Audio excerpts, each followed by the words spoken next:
Okay, it's shortly after 6 o'clock. It's January 10th, 2023, and this is a meeting of the Wolfeboro Budget Committee. Tonight we're going to finish up some bond hearings and a few other things. Tonight we're going to deal with the public safety building. What else we got here? What else do we have, Jim? A couple other things, right? Libby Museum. You've also got the South Main Street water line extension and the sewer extension on Forest and Barney Roads for bonds.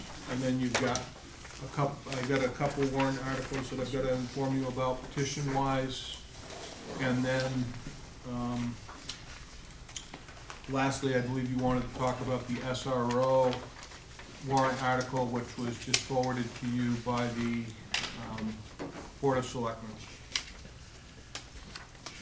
Okay, by forward, was it set here on our desk someplace, or? No, they actually just finished that at 5 o'clock, just before this meeting. So you have the previous copy in your packet, and a couple of minor changes to the wording. Okay. Let's do the Pledge of Allegiance. Tom, can you lead us in that? I pledge allegiance to the flag of the United States of America and to the republic for which it stands, one nation, under God, indivisible, with liberty and justice for all. Thank you, Tom. Okay, we've got a revisit item, and that's the Chamber of Commerce. So, Mr. Chairman, you should have received in your email the information which I received from the Chamber. I believe that Mary is here from the Chamber. If you have any specific questions, I believe she would be able to answer them for you. Did everyone receive the sheet that Jim sent us? Yeah. I did, John. John, did you get it? You didn't get it?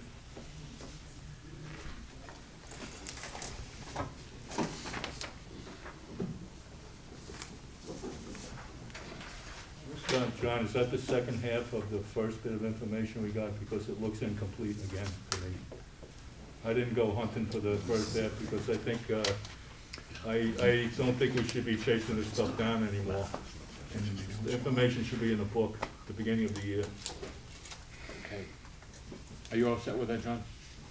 Yes. Okay. I'll hand that back to you. Thank you. Okay, does anyone have any questions for the Chamber of Commerce? Yeah, John. Yes, sir. I have a little problem with what we requested was financials. And what we got was bits and pieces of information that don't make any sense to me. I don't know about anybody else. But it seems to me that the agencies, when they come in, have a full set of audited financials for us. You're not talking about, in most cases, the amount of money that the Chamber's talking about at this point. So I just have a problem with the inability of the Chamber to understand what the word financials means. Mary, would you want us to address that? And it has been our request for 2 years now, and we still haven't gotten any numbers. They're correct. Come up here, Mary. Yeah.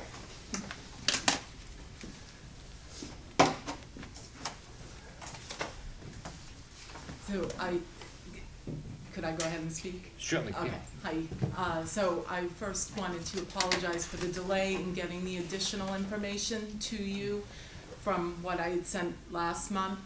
And I really importantly want to acknowledge that Linda Murray had very kindly given me that message earlier, and I obviously just didn't get it to you. So I apologize for that. I appreciate you taking time again to consider the funding, and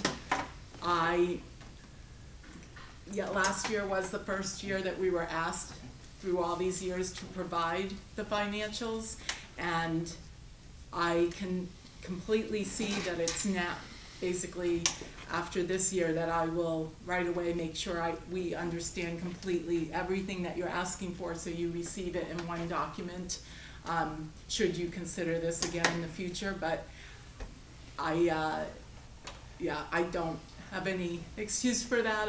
We were trying to figure out, I think we might have given you more than you wanted last year, which was our 990 complete form. But I'm putting together, and my board members a better feel for what you were looking, and I apologize for you not having that comprehensive piece right away. Tom? I guess I don't understand. I mean, you have financials. You have to report this to some authority. So Yep. why is it such a mystery to us I think that it you was, can't provide this when every other charitable organization has? yeah, so again, last year was the first year we were asked, and we're actually. To provide and to produce financials as a 501? All the time, yeah. So what our financials, like, that our board looks at is a year-to-date every month. Our treasurer provides treasurer reports. What I initially provided was the balance sheet. I thought that and I was wrong, obviously, but I thought that's what you were looking for, was the complete balance sheet. So, I mean, all our records are public anyway, and I can give you whatever you want. It's the format of it, and I don't have any excuse for that. A balance sheet and income statement is kind of what we're... Yeah. Well, here's, I think, Mike cleared up. If, and I need the chairman's opinion on this, whether we can share it. If we could supply Mary with a sample of one of the agencies' information that they give us as financials. Yeah, that's fine. Do you have a problem with Yeah. that? No, I don't have any problem with that. Okay. What we'll do is we'll get you one of the agency's financials that we get that we're happy with. And I'm sure that you guys do the same thing in some form or format over the course of your tax year. We'll produce whatever the Because format you like, Well, absolutely. what they basically do is they give us an audited financial statement from these various, their accountants give them audited financial statements, which they give us. That's what we're looking for. And I will take it upon myself to give you a copy of one of the agency's financials that they gave us, so you get an idea what we're looking for. I appreciate that, and again, we certainly didn't want to waste anyone's time, and thank you for offering that. Sure. Okay, so what I gather, Mary, from you talking is, next year, you're gonna give us all the stuff that we need in order to make a timely decision, correct? Absolutely, so I'll educate myself and know what I need now, so that it's ready well in advance for next year. Okay, so it would be understanding that if this wasn't taken care of, the money probably wouldn't come next year. Appreciate it, yeah, absolutely. We've worked together on this, the town and the chamber, for so many years. We look forward to the opportunity to continue. I don't know, just informational, because I heard the word charity. So we're a 501c6, so we're not a charity organization. Just to Okay, clarify thank you. that. I'll do a motion to return $6,000 to the request of the chamber. What, I'm sorry, I didn't hear you. To return $6,000, the original request, back to the chamber. I'll second.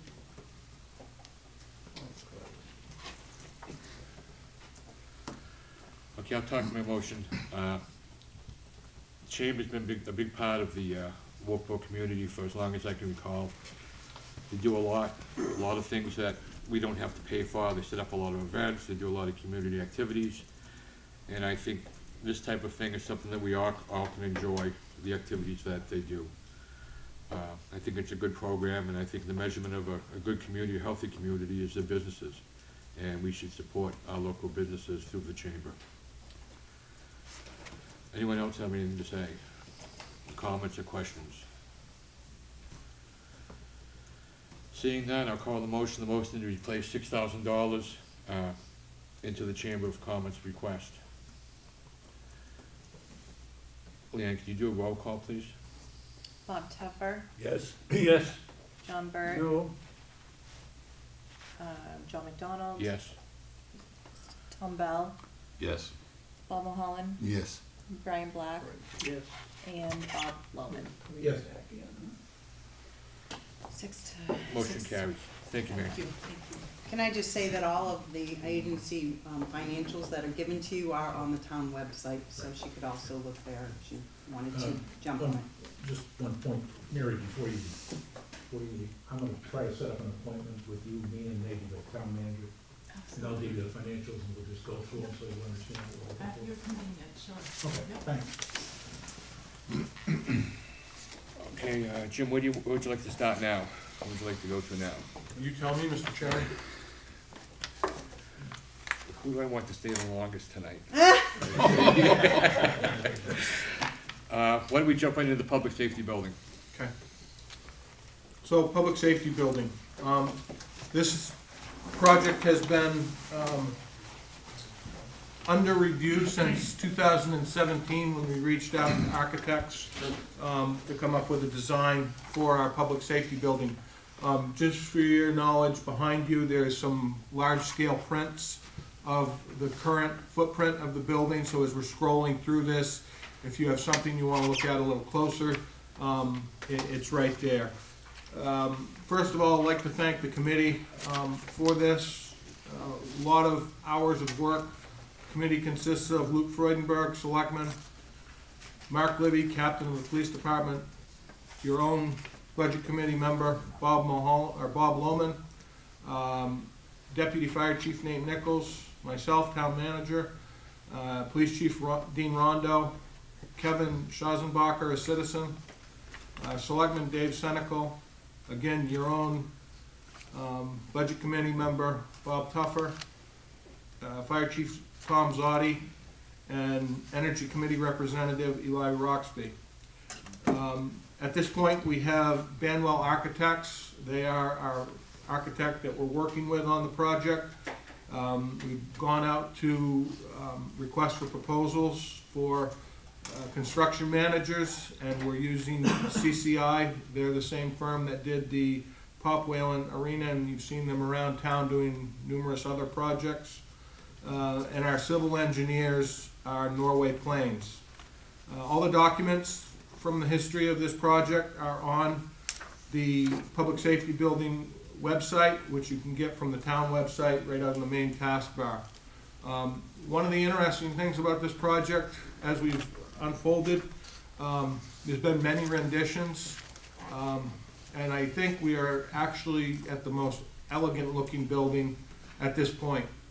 We've put together a package that flows good for fire, flows good for police, allows for a little bit of expansion in the future, and allows citizens into our facility to use the community space and EOC as necessary, but can also be secured. So the article currently reads, Public Safety Building Renovation and Expansion. To see if the town will vote to raise and appropriate the sum of $12.5 million for the purpose of structural replacement, expansion, and renovation and equipment replacement of the public safety building. Further, to authorize the issuance of not more than $12.5 million in bonds or notes for this purpose in accordance with the provisions of RSA 33, the Municipal Finance Act, and to further authorize the Board of Selectmen to issue, negotiate, sell, and deliver such bonds or notes, and to determine the rate of interest thereon and the maturity and other items thereof, and to authorize the Board of Selectmen to apply for, obtain, and accept federal, state, and other aid grants and donations in any which way, easy for me to say, if any which may be available for said project, and that may reduce the amount of the bond, and to comply with all laws applicable to said project, and to authorize the Board of Selectmen to take any other actions or pass any other vote relative thereto. Estimated tax rate impact for 2023, 0 cents per thousand of assessed valuation. 2024, 51 cents per thousand of assessed valuation. 2025, 51 cents per thousand of assessed valuation.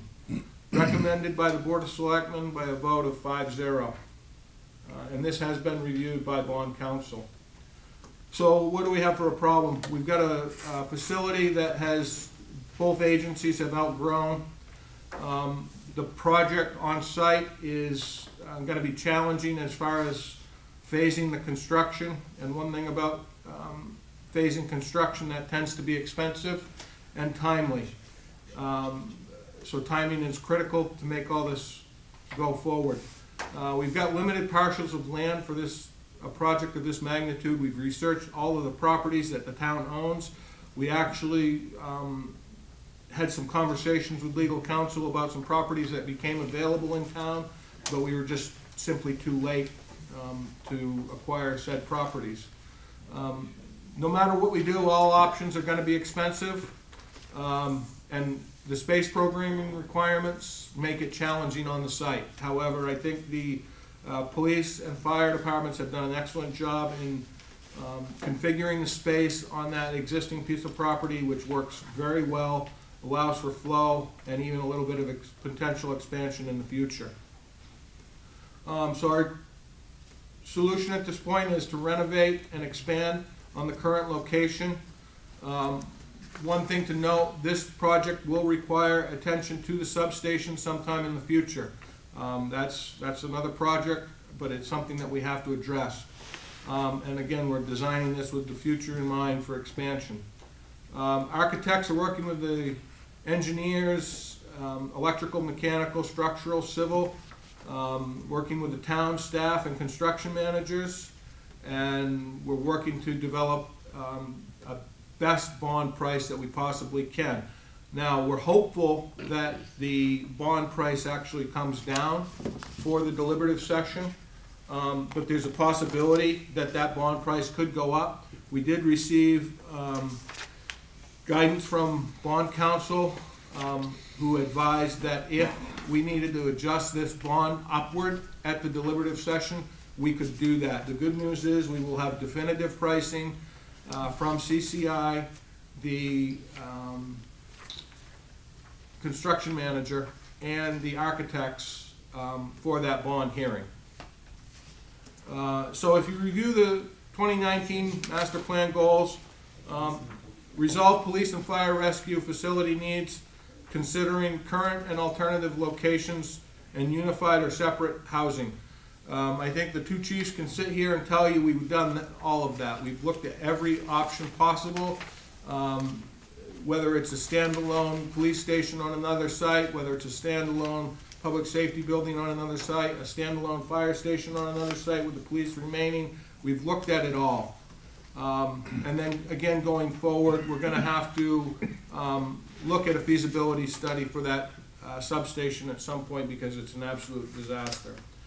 This just shows again where the backup information is in the master plan. Conceptual budget at this point, we're hoping for a $10 million construction cost, $1 million in contingency, architectural engineering, $1 million, construction manager costs approximately $600,000, general conditions $200,000, for a subtotal at this point of $12.8. We've got $300,000 in capital reserve right now for engineering and architectural fees, and then we've got $300,000 for dispatch console. So you look at those numbers, that brings us to $12,180,000, and we've got more work to do. And this does exclude certain soft costs as we go forward.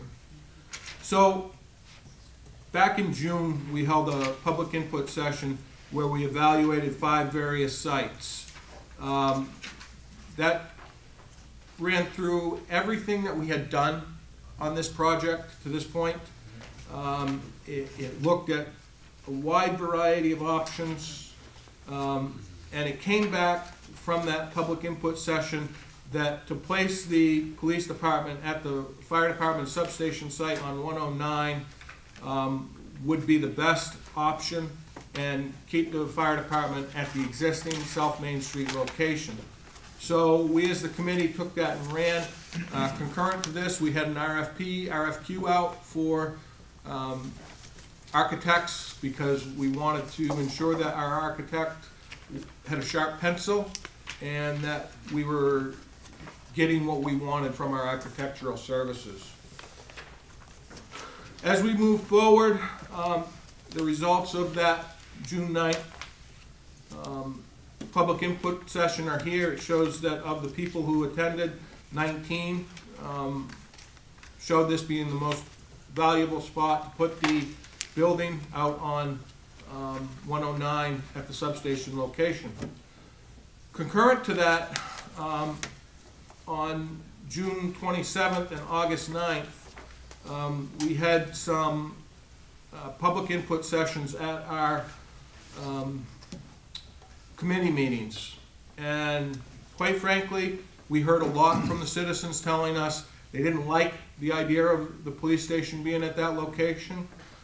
We heard everything from line of sight issues to sensitive parcel of property with wetlands adjacent to it, to a residential neighborhood. And concurrent to that, I received 2 petitions with about 30 signatures opposing it. We took that to the committee. Concurrent to that August 9th meeting, we were as well looking at, or I'm sorry, August 28th meeting, we were looking at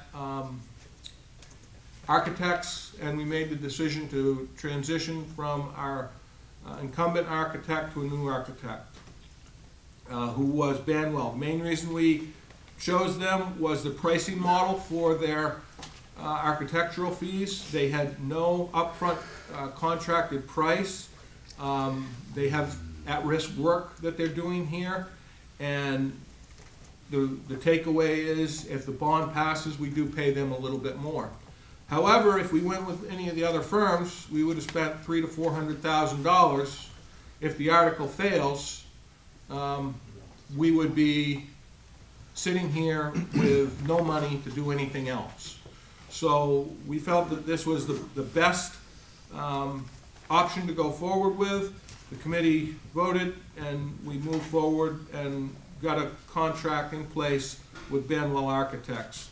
In addition to that, we've been highly satisfied with the product and the design that they put forward at the Pop Whalen Arena, which again was a complex project.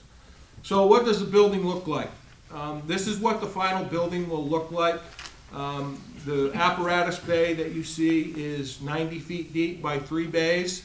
Originally, if you remember, this was up near the street. It was turned 90 degrees, and it was very cumbersome. So this is kind of what that looks like. That allows for fire apparatus to be parked tail to tail, so they can be pulled out either way. And then the existing apparatus bay would be torn down, and a new administrative wing would be put in with 2 stair towers, with another small apparatus bay to the rear. And we would also, phase 3 would be a complete renovation of the existing public safety building. Here's just another rendition of it from the street. Again, I don't think it's a terrible looking building. It actually fits in nicely with the library here and the hospital. And here's a third view of it. One of the other items that you'll see here toward the back of this, you'll see that there is a sally port for officers to bring prisoners in, but there's also a covered sally port, not enclosed. The purpose of that covered sally port is when highway is out and about plowing snow, it becomes problematic for them to have to plow around cruisers or have to move cruisers around. And additionally, when officers have to leave, we don't want them having to clean snow off. So we designed this into the plan, and it falls within the square footage. So this is kind of what the first floor of the plan looks like.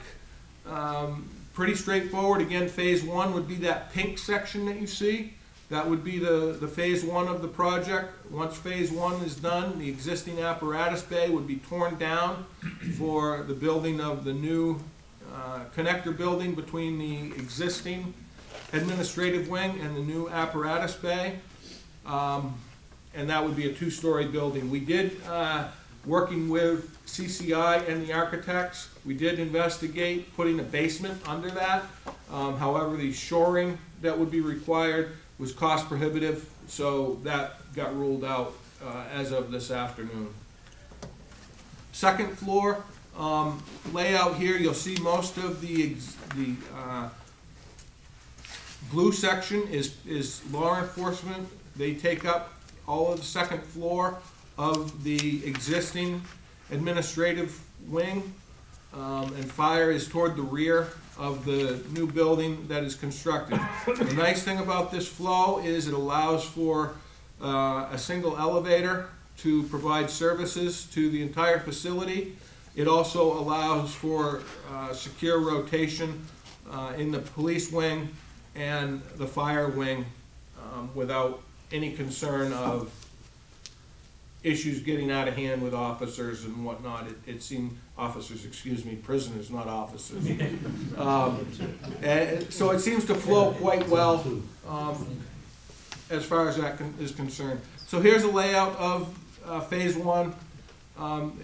If you can make out that pink line toward the upper right-hand side of the screen, that's the existing apparatus bay that will be torn down when the first phase is done. Kind of lays out good. We've got a little bit more space program moving to do here on this one, but it's about 90% there. It provides standalone protective clothing storage, which should be remote for the health and welfare of the staff. Standalone locker rooms, decontamination center, laundry, hose and tower for training. Tool storage. So it lays out nicely for the fire staff. Phase two, once the apparatus bay is constructed, we would go ahead and tear down, move the existing apparatus into the new bays, demolish the existing apparatus bay, construct a two-story connector building. We're still working on the logistics of that, what that will be made of as far as whether it'll be wood truss, steel truss, combination thereof. We have the structural engineers on board looking at that now. Provides covered police parking for police vehicles, new emergency operations center and community room. It also incorporates a small fitness area. One of the stipulations that I put in, if we were going forward with the fitness area, I believe it's about 600 square feet. It will be available to all town employees, and the architect actually laid it out in a perfect spot so that all town employees would be able to access it without having to interfere with law enforcement or fire department operations. And we're about 85% design complete on this project here. So this is a layout of floor one and floor two. You can see how the Sally Port will integrate with the booking area, and that's kind of a secured hallway along the back side of the building. Remote from the Emergency Operations Center and the fire wing. Second floor, same thing. Got secured entry through the elevator or stairwell, two different stairwells. One stairwell would take you to the first floor on the police side toward the EOC, and the other one would dump into the apparatus bay for the fire department. We use additional bunk rooms. And we've also designed, or we're working with them right now, this particular space right here, if you can see my mouse on that, you can't. This particular space right in here, we're actually having them engineer this at this point to potentially be able to accept the second floor for future growth. Let's face it, the property doesn't have any room to expand.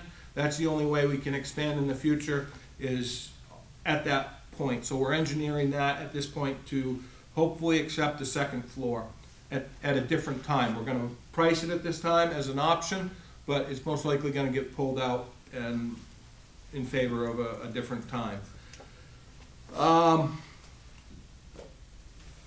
Phase two, floor one, again, pretty straightforward, good flow. Police department's happy, fire department's happy.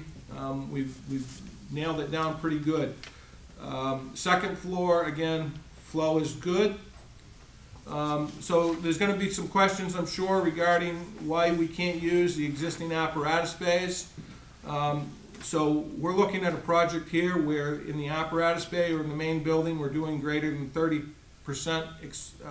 renovation.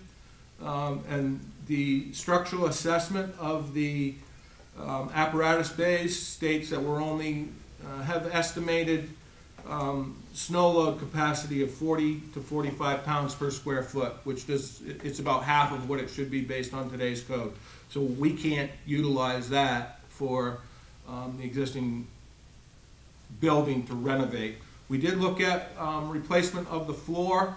It would be $150,000 to just replace that floor, and again, it would be inadequate for a two-story building because of inadequate footings and inadequate roof height and the snow load configurations. Phase 3 would be to renovate the existing administrative wing. It doesn't show the detailing here or on the prints behind you, but the renovation of that would create secure areas, booking and intake, direct access from the Sally Port, sight and sound separation for juveniles. We would have 3 cells, I believe it is, 1 juvenile, 2 adult, evidence, remote juvenile files.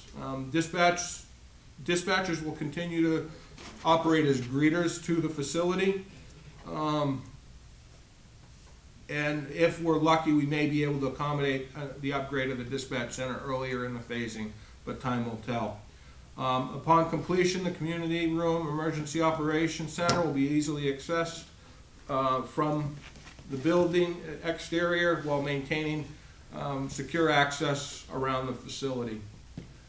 As you can see, the first floor of the existing building is mostly law enforcement, as is the second floor, putting them out in front of the building because they're the ones who actually see the greater number of people. We've laid out the cost of the projects. So in 2021, or excuse me, in 2018, the estimated cost of this project in 2021, based on the previous layout, was $12,046,000. The last rendition that we did with the previous architect brought this project to $16,116,000. So if we can land this for the area 12.5, we feel that we've done the town justice. So to summarize, phasing of this project is going to be challenging. The site is buildable with setbacks, within the setbacks of 54,000 square feet. So we're good there. Stormwater management is going to be challenging. One of the conversations with the architects, the builders, and Norway Plains was the flat roofs on the 2 apparatus bays will actually promote stormwater drainage for us because we're going to have a smaller footprint and we're going to be able to manage the disbursement of that water underground. The existing administrative building is in reasonable condition, but again, we're doing greater than 30% renovation, so by code we have to bring it up to date. Currently we have no elevator. That will be resolved. We'll take all corrective measures to ensure that this meets code, life safety code, structural codes, everything going forward. This will be a building for the town to be proud of for years to come. Right now, the structural we've talked about can't be vertically expanded, but we're trying to design that into the new building. And the entire mechanical, electrical, and plumbing system is completely deficient. Administrative section of the building, we're going to be gutting that. We did do a cost-benefit analysis of tearing the whole thing down. It's a wash. And we felt that it would be a better bang for our buck to try and keep that building to gain greater votes from the citizens as opposed to tearing the entire facility down. We did look at, if we did this elsewhere, you know, being able to locate things interim. We simply aren't gonna be able to do that with the fire apparatus and the equipment. Dispatch, we may be able to pull something like that off, but we'll see how that phases out going forward. But it is gonna be a challenging site with construction equipment, materials, staff of the construction companies, and our own staff.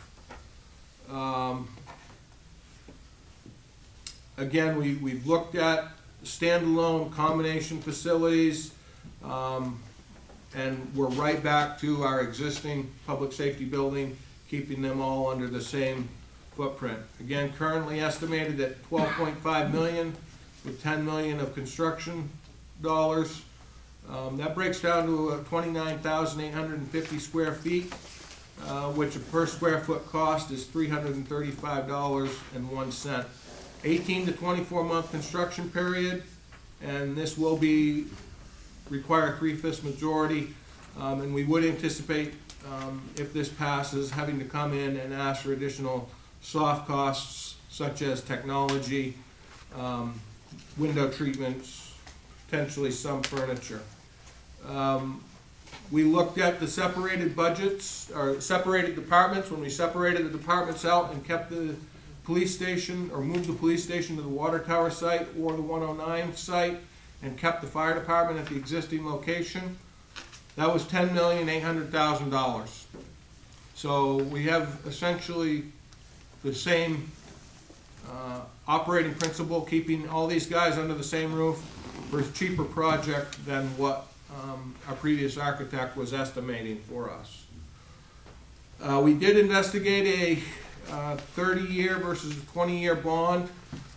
We determined that the 20-year bond was the best way to go. While you save pennies on the bond, you're paying significantly more money in interest. If I remember correctly, it was about $1.2 million in additional interest costs. So what does that mean based on a $12.5 million bond ask? $100,000 home, $51 would be your tax impact. $175,000 home, $89.25. $250,000 home, $127.50. $300,000 home, $153. $400,000 home, $204, and $1 million home would be $510. That is your article, again recommended by the Board of Selectmen by a vote of 5-0. We're asking you to consider supporting $12.5 million for the expansion renovation of the public safety building. If you have questions specific to the operations of the police or fire department, the chiefs are here. They should be able to help answer any questions, as well as I may be able to as well. I have a question. Go ahead. One quick one. On your public safety bond hearing, financial impact, I noticed you got a dispatch console CRF offset of $320,000. Where do we stand with the dispatch console? Is that money free and astray, or what's going on? That money is in the standalone capital reserve fund. No, I know it is, but it's designed for the console, right? Yep. So when we do the building, we have to replace the console. I understand, but you've taken it out of the, you come down here, I'm looking at the math, $12,800,000 minus $300,000 of architectural money, minus the CRF from this Because we have it. console, come to $12,180,000. Mm-hmm. So we have to add some verbiage to the warrant article. Once the numbers are final, we're gonna say, and to take $310,000 from the dispatch equipment capital reserve. I believe is what the board wanted. Something along I those think, lines. I think what he's saying is, I think I asked that same question. The console is a soft cost. Correct. What you have up above is construction costs, and you're subtracting soft costs from a construction cost. And so it doesn't seem like it's in that construction cost, so it shouldn't be subtracted. Yeah, I mean, we can pull that out for clarity if that helps you, but I'm just trying to show you that we know that we've got a dispatch console and we know that we've got the money teed up for it, and. Okay, that's my only question. Yep. It's not gonna disturb the capital reserve fund for the dispatch console in any way, shape, or manner. We haven't bought the console yet, right? No, but if this warrant article passes, you know, we need to work with the police department to figure out where in the phasing that happens, and that's why we said we're hopeful that we may be able to do it earlier, because as the chief and the captain have alluded to, this thing is, on its last legs. Well, no, I understand, but I guess I just have a problem, and I'm. Yep, understood, we will work on clarifying that for you. Well, yeah, it needs to be clarified, because my understanding is that you've got a capital reserve fund over here for the dispatch console. It has nothing to do with the construction of this building. Nothing, zero. Correct. And the Correct. tax rate impact. So it shouldn't even be in here. Okay. It's a separate, totally separate thing. I He's think also you're showing you, confused- you spent hang on. I 300. think you're confusing the issue by saying you got this $320,000 of console amount that's coming out of the $12,800,000. It isn't there in the first place. It's a whole totally separate issue. Fair. I just don't think it should Okay, be we'll total- remove it. Yeah. I was just putting it in there because the fact of the matter is, somebody's gonna ask the question, where does the $320,000 for the dispatch console go? It's a soft cost associated with the project. Kind of, but if we don't even do the project, we still gotta buy the dispatch console. So it Correct. isn't really a soft cost for this project. It's totally separate. Correct.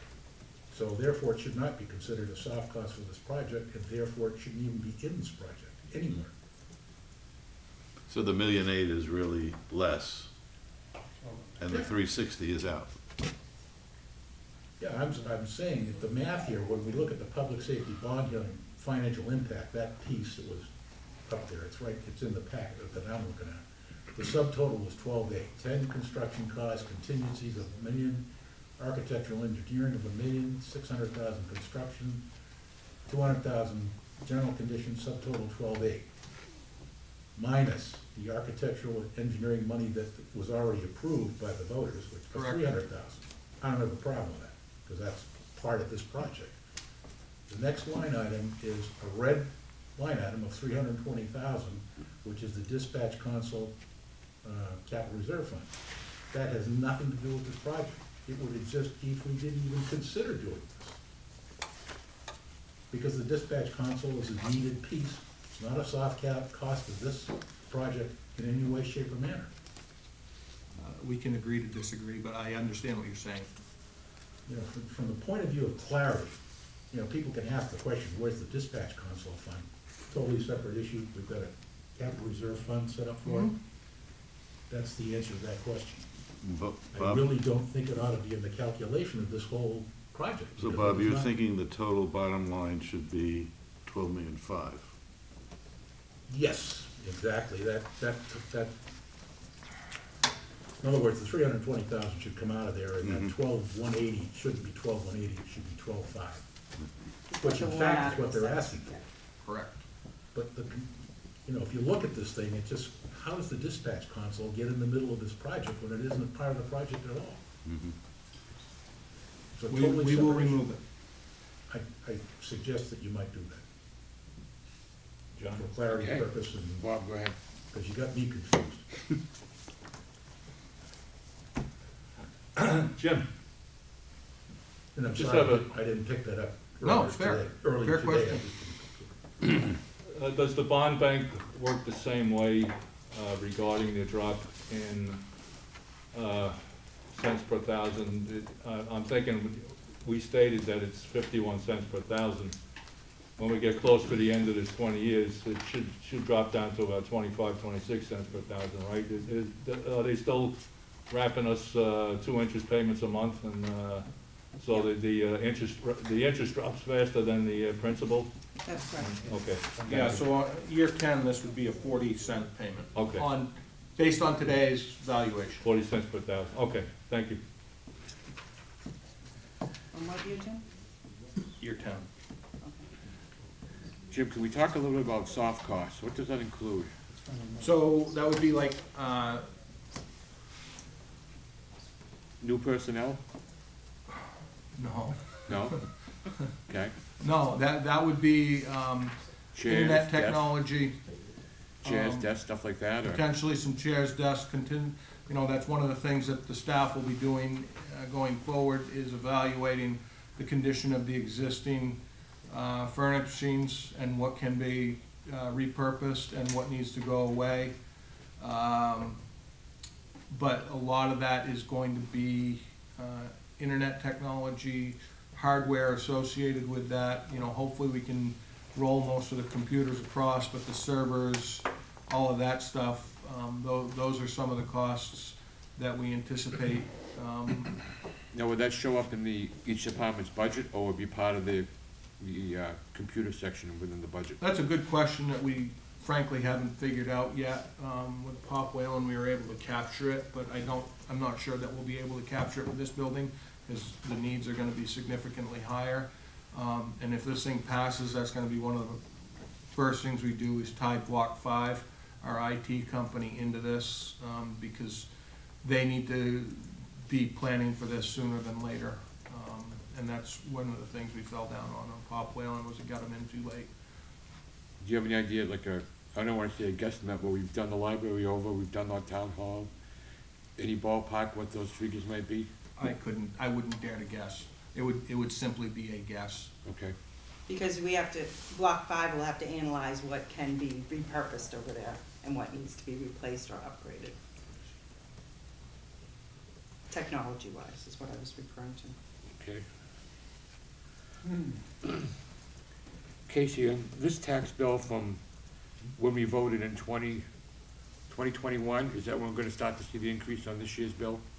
This won't come into effect until 2024, right? What are we gonna see for an increase this year? You already saw it in the tax. How much was that? Do you know off the top of your head? I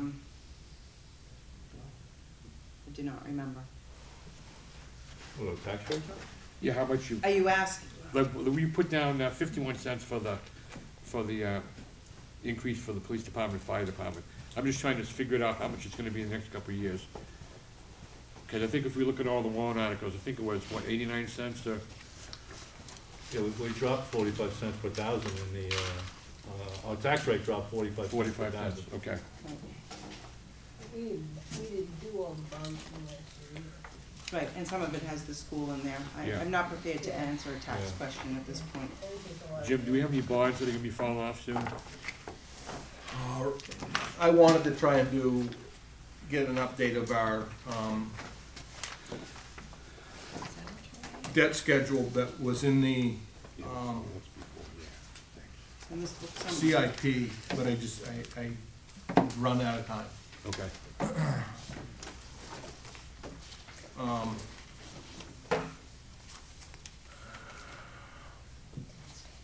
There's a fairly significant, I'm not looking at the spreadsheet, but I can remember when I did the CIP spreadsheet that I gave you guys, there was a fairly significant drop in 2027, and then it kept going down. Okay. As of the CIP for this year. That included this project. Oh, really? Oh, yeah, this project was in the CIP spreadsheet. Okay.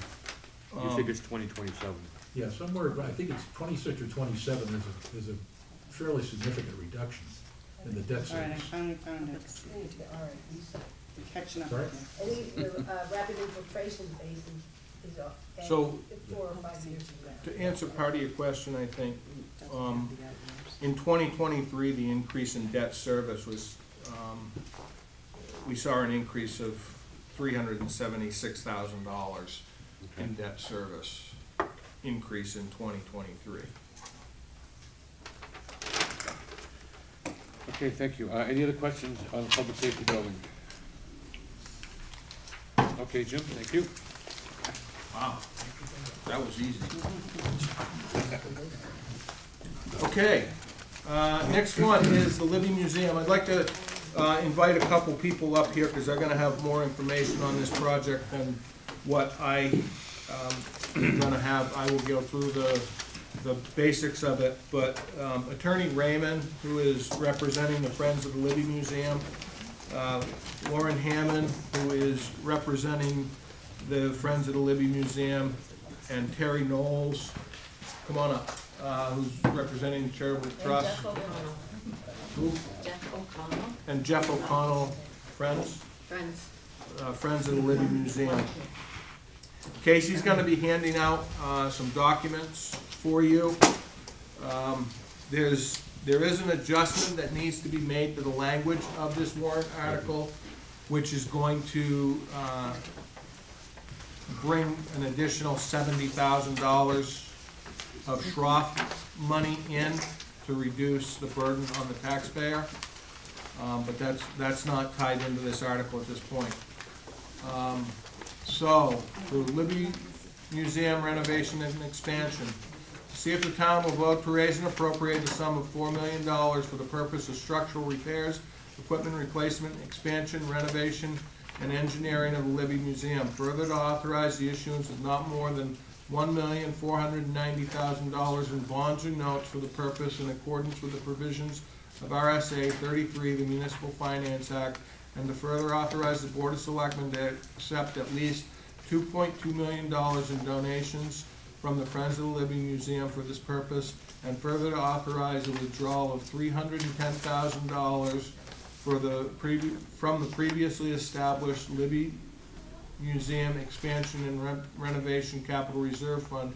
Also to authorize the Board of Selectmen to issue, negotiate, and sell, deliver such bonds or notes, and to determine the rate of interest thereon and the maturity and other terms thereof, and to authorize the Board of Selectmen to apply for, obtain, and accept federal, state, and other aid grant and donations, if any, which may become available for said project that may reduce the amount to bond, and to comply with all laws applicable to said project, and to authorize the Board of Selectmen to take any other actions or pass any other votes relative thereto. Estimated tax rate impact 2023, 0 cents per thousand assessed valuation. 2024, 8 cents per thousand of assessed valuation. 2025, 8 cents per thousand of assessed valuation. Recommended by the Board of Selectmen by a vote of 4-0-1. And this has been reviewed by bond counsel. Master plan does call for a study for the expansion and improvements of the Libby Museum. We've been working on this project since about 2018, and we've had 2 different architects on board. Current architect is working with, all the architects are currently working with Cobb Hill. They've refined the price estimate. That's a work in progress. That actually just came out Saturday. Numbers are in line with what we've proposed here. And we feel like we've got a good handle on this project. So again, the master plan calls for the museum to have heating, cooling, and structural insulation and climate control requirements for the building. That's to preserve the artifacts going forward. Additionally, the master plan calls for support museum facilities, planned future expansion efforts, promoting Wolfeboro as a hub, museum hub of New Hampshire. We've received a boatload of estimates. We had Cobb Hill provide us an estimate. Early this summer, when we received that estimate, we went out and went to an additional firm to have them do a price check on the numbers. Bowen Corp went through. They gave us a price estimate, and they said, look, if you can get Cobb Hill to give you this project for what they're proposing with a guaranteed maximum price, sign the contract. So that's why we went back to Cobb Hill to have them refine their estimates, which they have done and we're working on reviewing at this time. This lays out the side-by-side of the Cobb Hill and the Bowen Corp estimate. Find some areas of deficiency. One of those areas of deficiency, I feel, is the contingency. The contingency is low, and we'll get into that in the next slide. So the budget for this particular project, based on the late June estimate provided by Cobb Hill, $3,087,000 with $311,000 in soft costs, brings us to a base project of $3.39 million. We know we've still got parking lot work to do because that hasn't been resolved. And we also feel that the contingency is low, and we've asked to bring that up an additional $270,000. So that's kind of where we're at. This lays out what the soft costs look like for the project. We've got pricing for exhibit storage. Couple items that are yet to be determined. We do feel that we really need to have a clerk of the works on this job. So we're continuing to move forward. At the bottom of that slide to the right, you'll see the Bowen estimate for the contingency compared to the Alba estimate for the contingency. Vastly different. So we've split the difference and have brought that up. This is a look of what the back of the building will look like as you look toward North Main Street, and there's a rendition of that on the back wall as well. This provides a mezzanine area for artifacts and to be able to look out over the museum floor. We have again looked at the estimates of a 20-year versus a 30-year bond. We made the determination that a 20-year bond is going to give us the best bang for our buck, and we'll be spending just a lot more money in interest. So based on this project, an estimated tax rate impact based on this bond, a $100,000 home would be $8. $175,000 home would be $14. $250,000 home would be $20. $300,000 home would be $24. $400,000 home would be $32 per thousand, and $1 million home would be $80 per thousand. This is the warrant article again. Myself or this group of individuals will be able to answer questions that you may have, and they're probably going to be better versed in it than what I am. Thank you, Jim. Any questions? I have a couple, Yep. John. Jim, I thought I heard you mention that the parking lot situation is not resolved. Can you or the folks elaborate on that, please? So we have a ballpark estimate at this point of $22,000 for a parking lot. There are a couple of basic conceptual designs. One of the conceptual designs, from my opinion, it works well. It gives greater flow, but I think the problem becomes having to plow it. We do plow it at this time. As you can see out here in this parking lot, the way this is designed, it's not easily plowed. And the other thing is, we've got a boat launch there, and we've got to resolve the boat trailer parking issue. Right. Do you know how many off-street parking spaces will be created as a result of all of this? What I'm trying to determine is if the parking lot will be big enough for the facility. Where it's on a state road, there's a lot of housing near there, and I believe you need adequate off-street parking. I want to say it's around 20, 20. if I remember correctly, was the layout had about 20 parking places. What will the 1,500 square foot addition be used for? There will be an office, a classroom, storage, and most importantly, heating and cooling. That's where it will house the most important part of why we need to add this storage, which is the heating and the cooling. A mechanical room. The mechanical room, yeah, thank you. Okay, and a couple of years back, I believe the numbers indicated that this would be a 70-30 split, 70% from the Friends of the Libby and 30% from the town. And my quick calculation of the numbers up there leads me to believe that it's 56% from the Friends and 44% from the town. Can you elaborate on why that was changed? Yeah, so the original it's 70-30, but that came to a $2.2 million number. That was based on the pricing and estimates at the time, and that was when the commitment was made by the Friends to raise the 2.2. So, you know, I understand that there's some folks who got stuck on the 70-30 versus the 2.2, but in the negotiations between the town and the Friends, it's been 2.2. Okay, my final question is, I might be understanding this wrong, or perhaps heard it wrong, but I heard that if this warrant article fails, that the donation from the Friends is going to disappear. Is that true? That would be true, yeah. Yeah. Much of the fundraising that we've done has been contingent on the town participating in the renovation.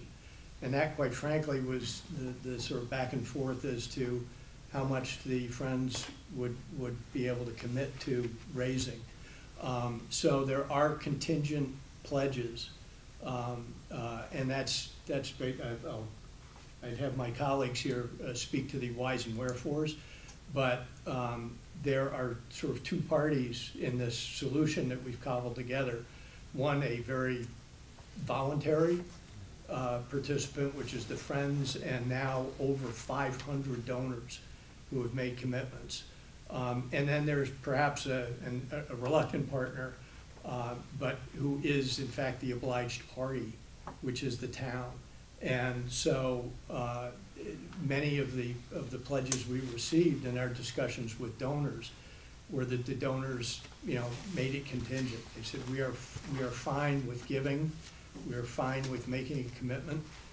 Some were up in the 5 figures, but we want a commitment on the town that it's not all private money.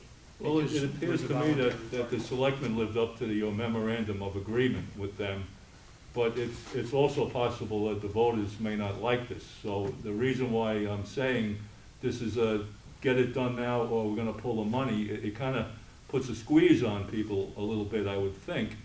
And I would like to know if there's a certain amount of money in the bank that you could hang on to, because you can always go back to the drawing board with this, I would think. You know, I would say that time is of the essence, right? And I will freely admit, I'm emotionally attached to the place. My sister was a director. I grew up there. My dad taught painting at the museum. You know, I did odd stuff around the place. I bartended at one of the Libby galas, you know, so I grew up here and I'm very fond of it.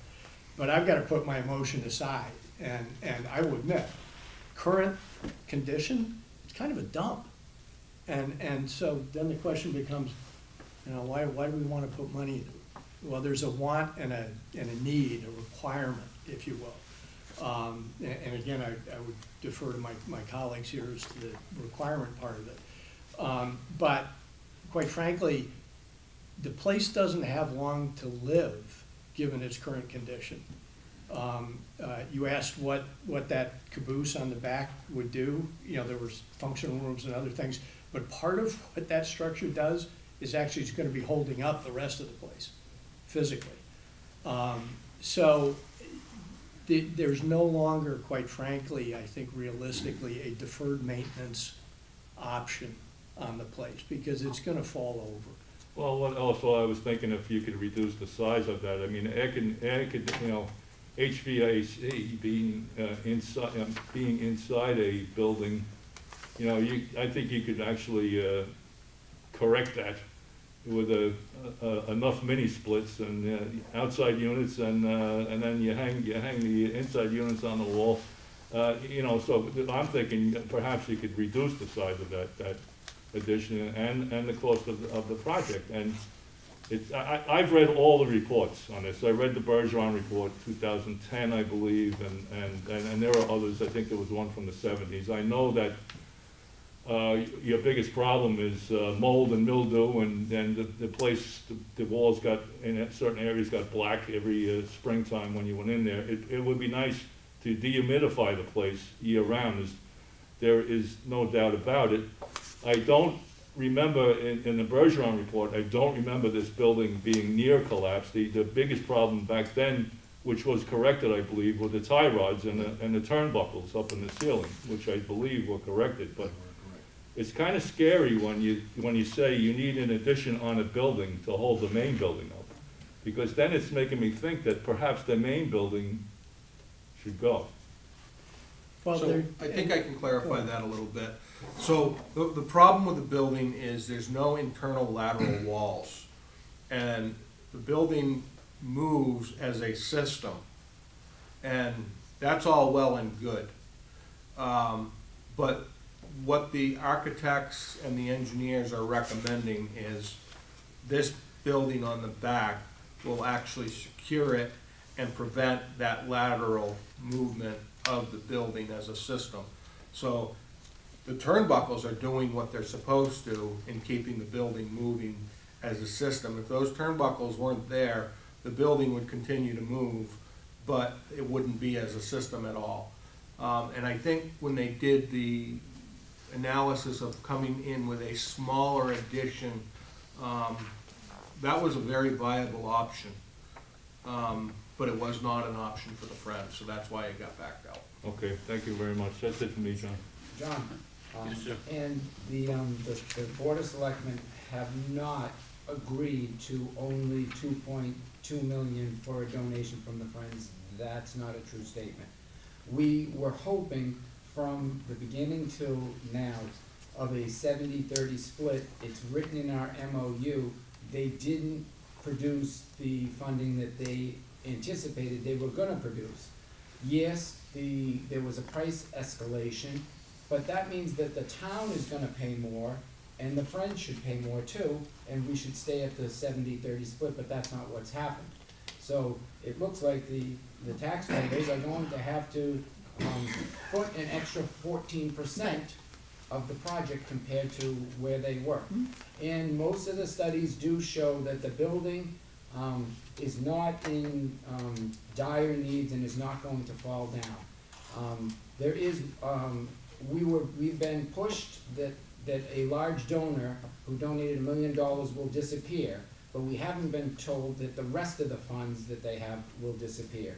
We also, they called the Attorney General's office on the selectmen and reported that we were neglecting the building as trustees of the trust, that we were not doing our duty as trustees of the trust, and that we were stealing money from money that was received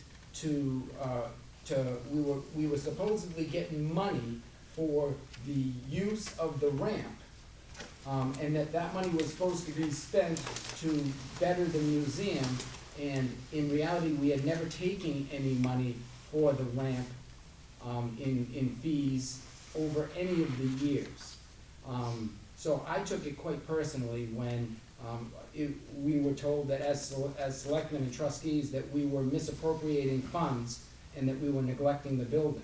We managed to open the building every year and we honored the trust for every year. We haven't done repairs in it the last couple of years because we've had our feet held to the fire over a big expansion on the museum. We do have monies to do repairs, some general repairs on the building, but we've held them aside until this point. Mr. Chair, I object to that characterization of our discussions with the Director of Charitable Trusts. Okay, if you want to address that, go ahead. We expressed our concerns, and we talked to the Director of Charitable Trusts about the obligations and fiduciary duty of the town as to the Libby Museum, but we did not make accusations of stealing or anything of that nature. We have the right. The Director of Charitable Trust then decided to investigate this and made its own determination.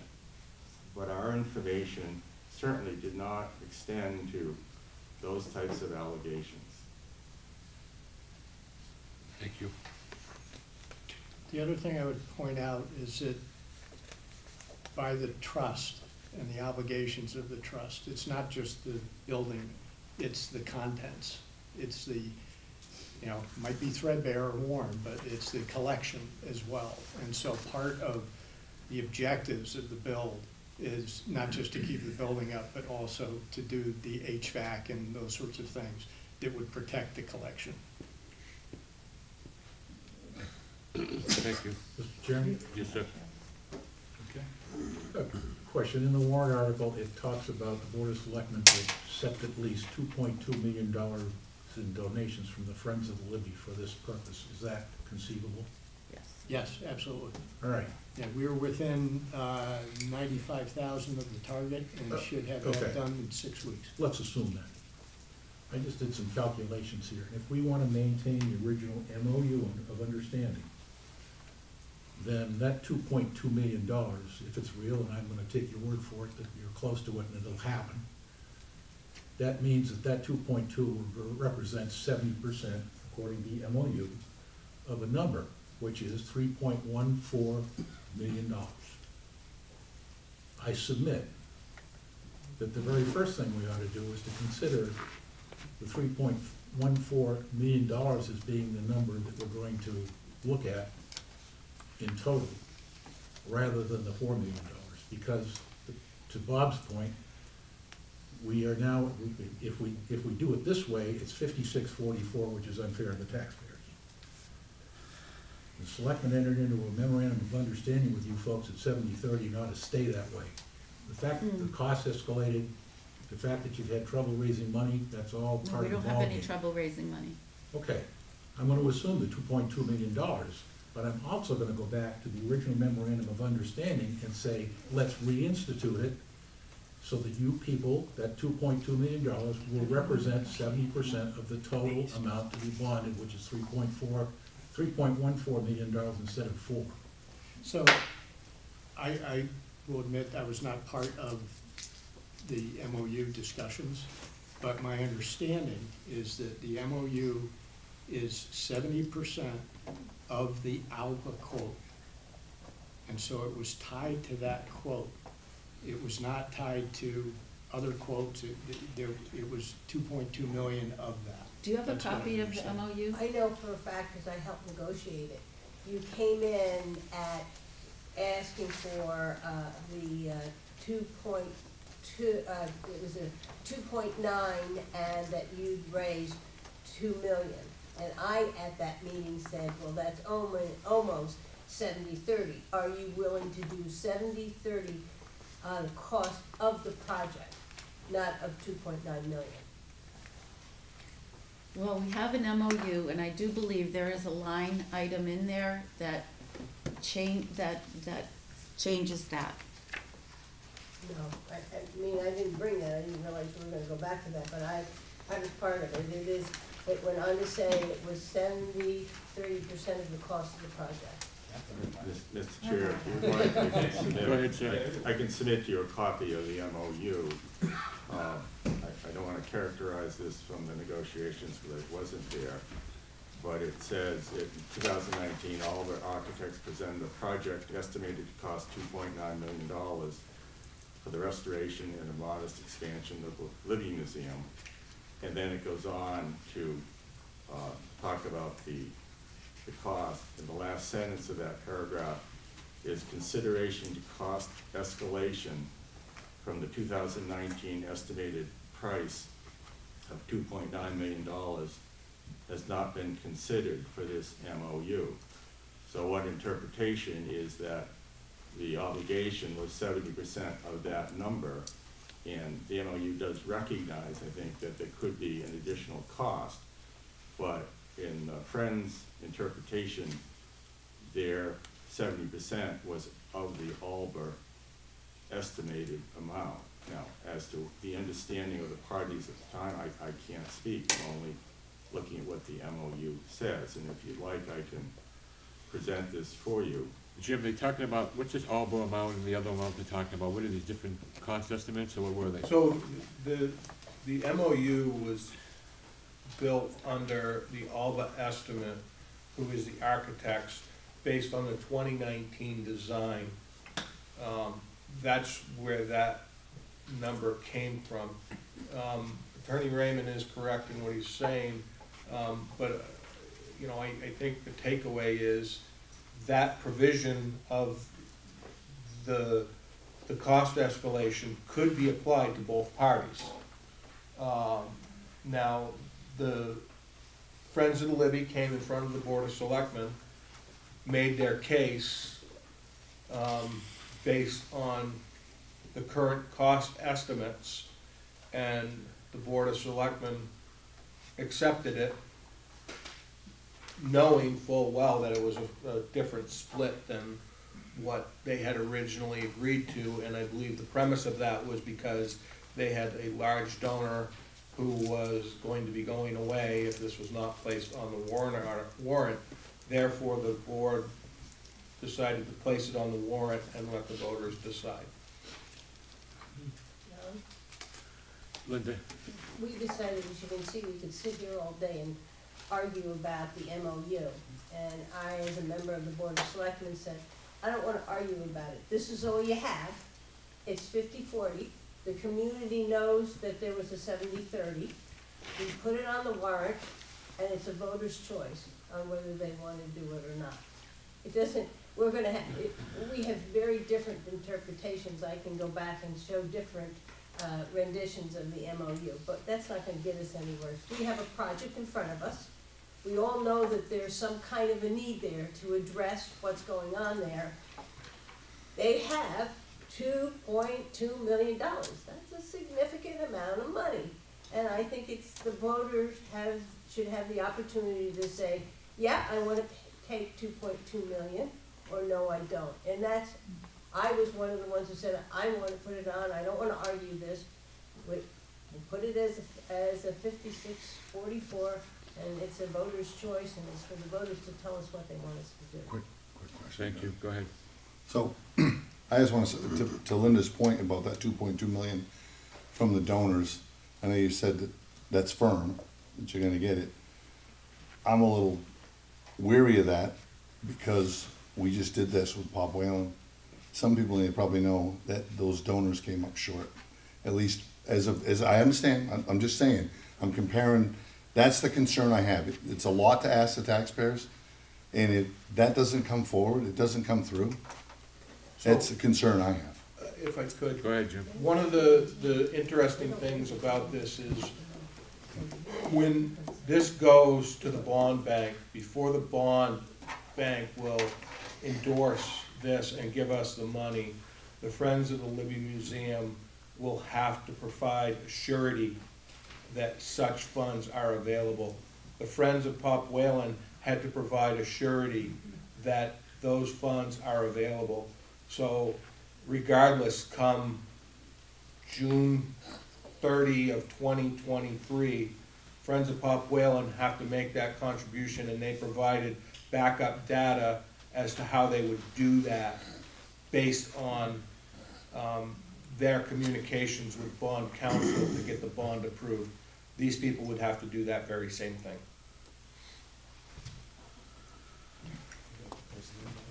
I'd go back to what I originally said. I'll assume that you're gonna come up with the $2.2 million. I would like to take that $2.2 million and negotiate back to the original MOU to come up with the gross number, which I just told you was 3.14 million. Now, is So that means- 3.14 million gonna get it done? I don't know.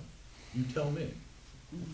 Well, that's the point, going back again, we've been doing this since 2018, okay?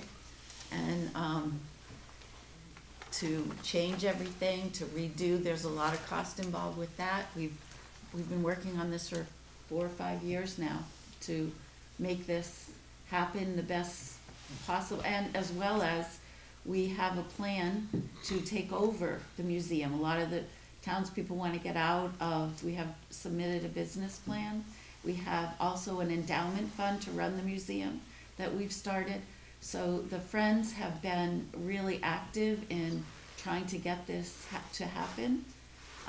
And, you know, going back, they're changing it all, there's a lot of cost involved with that as well. So we've worked hard to get to this plan, And we all think it's a great one, our donors feel that it's a good one, and that's what we're prepared to do. I hear you, but unfortunately, the selectmen entered into an MOU at 70-30, and I'm saying that, okay, That's not a fine. legal document. Excuse me, let me finish. Sorry, thought you were finished. That you people have got the $2.2 million, and that's, my hat's off to you, really. That's an unbelievable commitment on the part of your donors. Don't get me wrong, I'm not saying you haven't done your job, you more than have done your job, but the flip side of it is we've got taxpayers. And most taxpayers, conscious taxpayers, are aware of the MOU, they're aware of the 70-30. If they look at this and see 5644, it'll go down in flames, trust me. All I'm saying is and I don't know whether it can be done at this point, maybe it's too late, but that $4 million number needs to change. Yeah. I'm perfectly willing to say 70-30 based on your contribution, which says $3.14 million, not 4. Tom? That's what I'm lobbying for. Tom Bell? At this point, aren't we saying that we, as the Budget Committee, have the right to vote our own consciences and say yes or no, and put that before the voters, but the voters have the final decision? I mean, so whatever we say will not, may sway a voter, may not. I agree.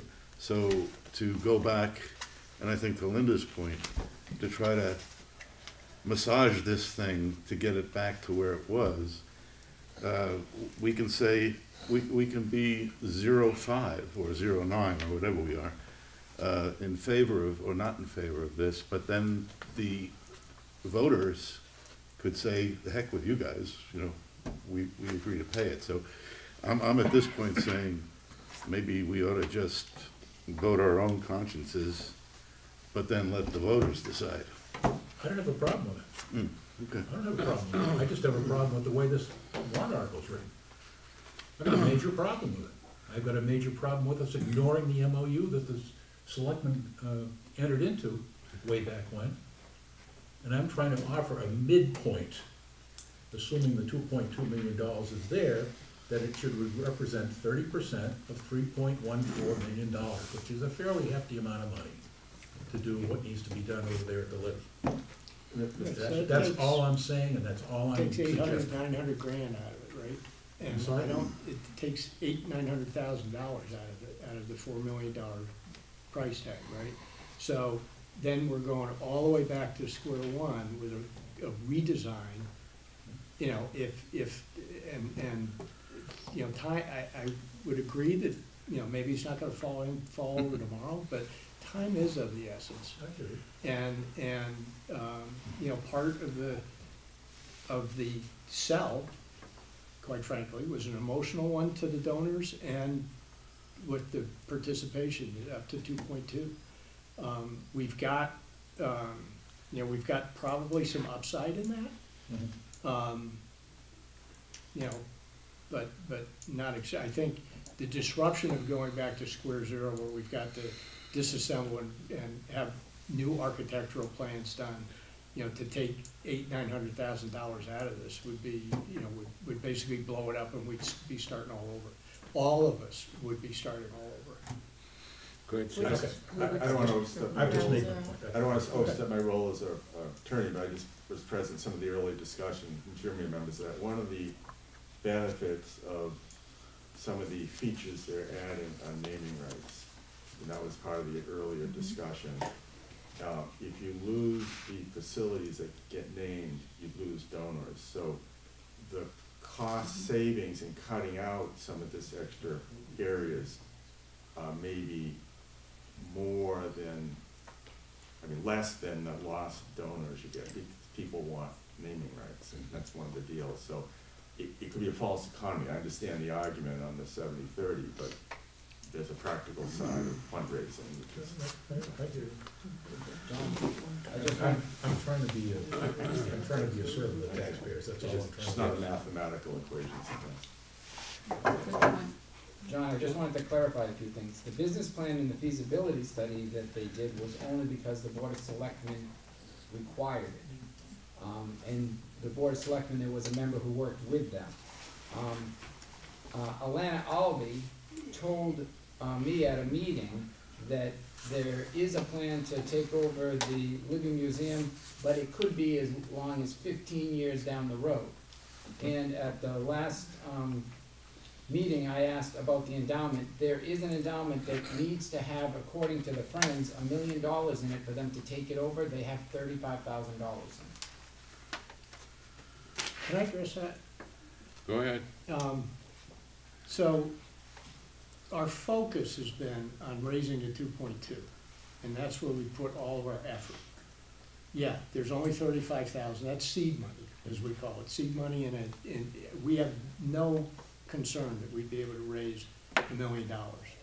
The other thing that the plan as proposed does, although you may not be comfortable with it, is that there's an interim step in here too, right? That we put together a business plan where post execution of this rehab, the Friends would take over the operations, including staffing of the museum.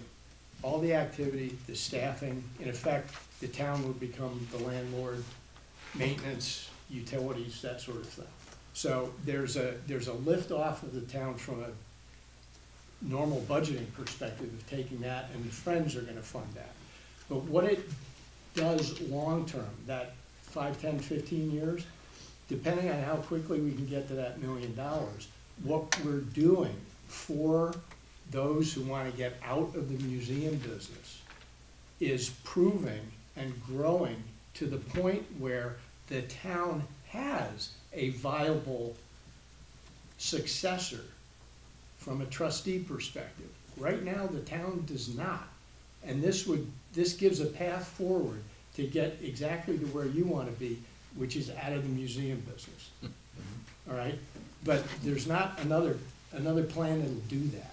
And that's why cobbled together the 2.2, $1 million endowment, an operating plan, and a future by taking the dusty old dump and polishing it up, making it equal to some of the other museums that are here in town, adding it to the portfolio, rather than, patching it up for ad infinitum. 15 years from now, with patches, the town is gonna be in exactly the same place it is today, wishing it were out of the museum business. This gives a pathway forward. Linda? Yeah, they did offer us a wonderful management plan. We aren't talking about it because we haven't come to an agreement on it. Understood. So I don't wanna put it out there to the voters to say we haven't. I wanna see it happen. I think that is the solution to get the town out of the running of the museum. I absolutely support them to keep on going on an endowment and help with the cost through their endowment in the future.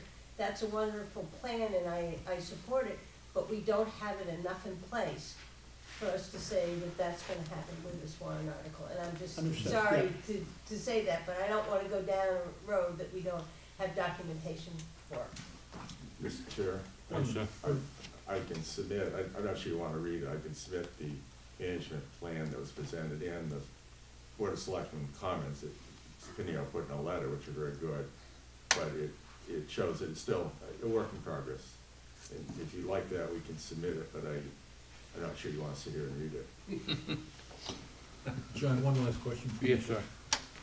Do we have a rough idea of time? Let's assume this project goes through. Let's just assume the voters vote for it, we're happy with it, 56-40, whatever it turns out to be, okay? You get your renovation. What's the timing on the succession plan, roughly? On the succession plan. Succession plan, when we get out of the museum business as a town. Just rough, I'm not gonna pin you to it, but. It would certainly be measured in years. I Okay. Are we couldn't. talking a generation? Are we talking No. 10 years? Are we talking I 5? don't believe it would be. Less than 10? We've talked about 5 years. That has gone around in the conversations. Is that realistic in your opinion at this point? Well, Alana Albee told me at a meeting 15. I'm asking that. I'm not asking. I haven't ever heard 15. I've heard 5, but we're not really there yet, but things that we've written and talked about is 5. I've never heard 15. I But think that's a suppose there's a difficult reason for that decision for them somewhere. to make without having an agreement on the business plan. Yeah, Yeah. yeah, I agree with that. Okay, thanks. Ryan?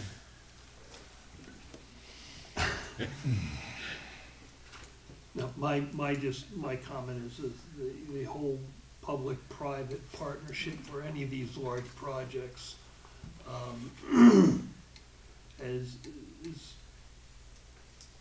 is very interesting, but it's certainly beneficial to the town, whether it be Pop Whalen, whether it be the town hall, whether it be Abenaki ski area.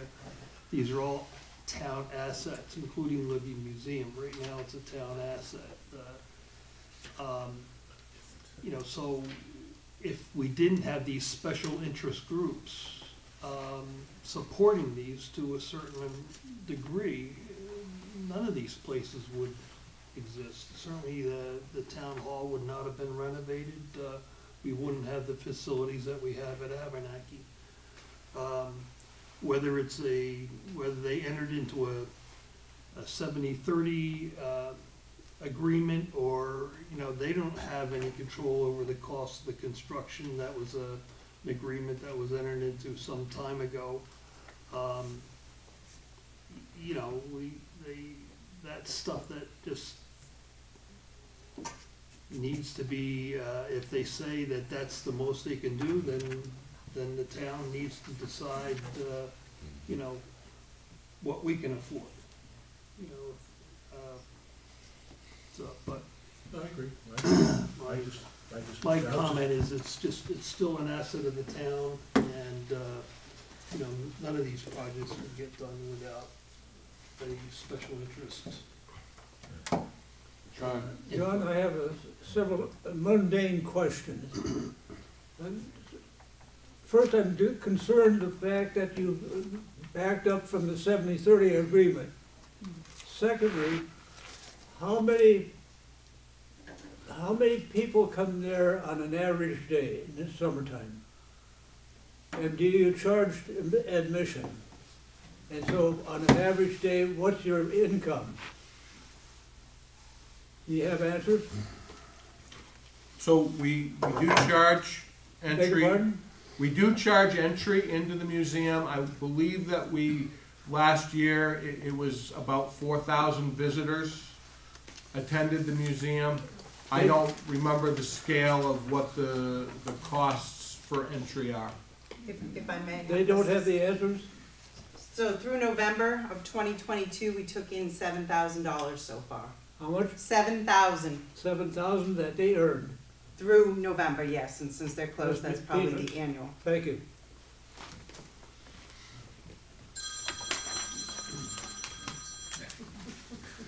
Anyone else?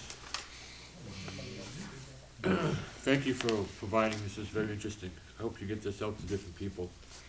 Dr. Libby was quite a guy. I'll say a couple of things. Libby Street named after him. Yeah. Some Vice President Coolidge came here to visit the museum. When Dr. Libby died, the whole town shut down during his death.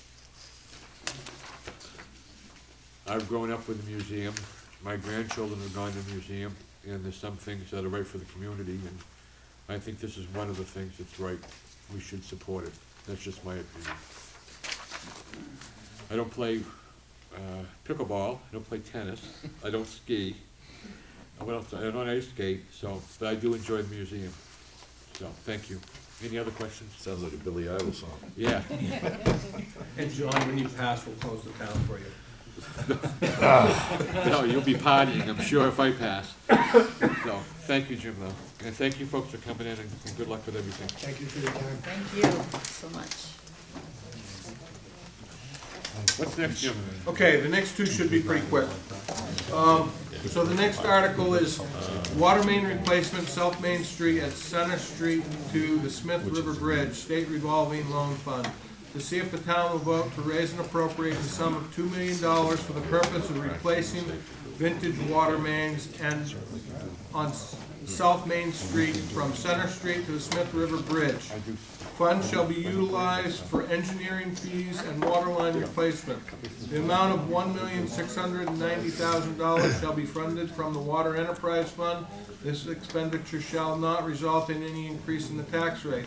Further, to authorize the issuance of $1,690,000 in bonds, notes for this project in accordance with the provisions of RSA 33, the Municipal Finance Act, and to further authorize the Board of Selectmen to issue, negotiate, sell, and deliver such bonds, notes, and to determine the rate of interest thereon, and the maturity and other terms thereof, and to authorize the Board of Selectmen to participate in the State Revolving Loan Fund, SRLF, RSA 48614, established for this purpose, and to allow the Board of Selectmen to accept such monies as become available from federal and state governments, and to authorize the Board of Selectmen to take any other action or pass any other vote relative thereto, and to authorize the town manager to sign any related documents. The town has been awarded a New Hampshire Department of Environmental Services American Rescue Act grant in the amount of $310,000. No tax rate impact. Board of Selectmen passed this by a vote of 5-0. It's a bond and must pass by a 3/5 majority. One of the items about the state revolving fund, there's loan forgiveness associated with that. So we will receive, I believe it's 50% in loan forgiveness on this bond if it's passed. Problem. We have a section of road that contains vintage water lines, which could include lead or galvanized connections. Project cannot be completed in conjunction with wastewater and or stormwater. So if you saw the CIP project, this actually came in as a complete streets project to do the water, sewer, and stormwater. However, the timing of the monies as they come forward compared to being able to do that scope of work can't be accomplished. So this has to be done in a phased project. Project will require temporary water mains be installed, and it'll require spring or fall or maybe even night work. We will be replacing the water mains with modern materials and techniques. We've been awarded $310,000 in grant funding. This project has been calculated into the water rates, and again, we'll be receiving loan forgiveness.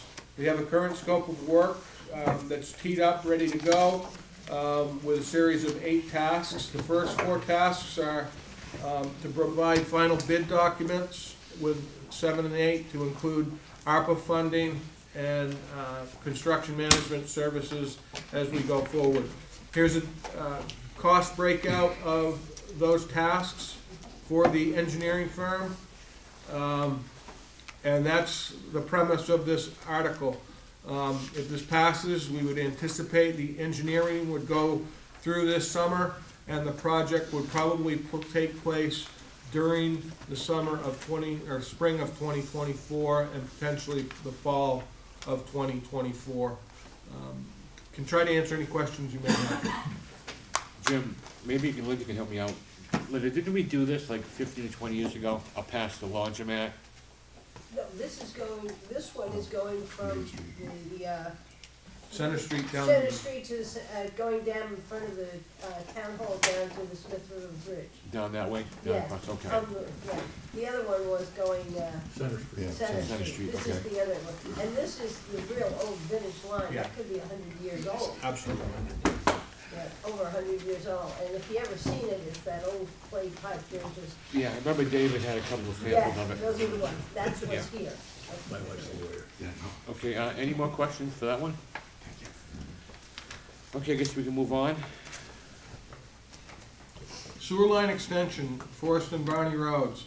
To see if the town will vote to raise and appropriate the sum of $1 million for the purpose of engineering and installing sewer extensions on Forest Road in the area of Cary Beach and Barney Road in the area of Friend Street.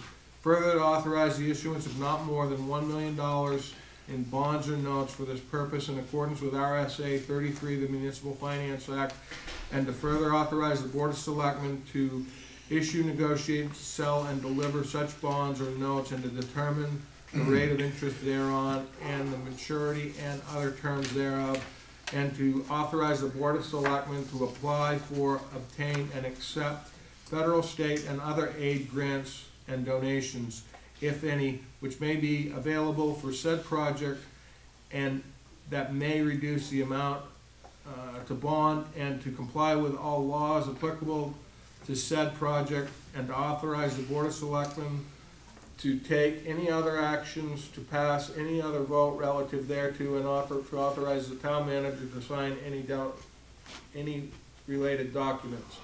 Estimated tax rate impact for 2023 is 0 cents per thousand, 2024 6 cents per thousand, 2025 6 cents per thousand.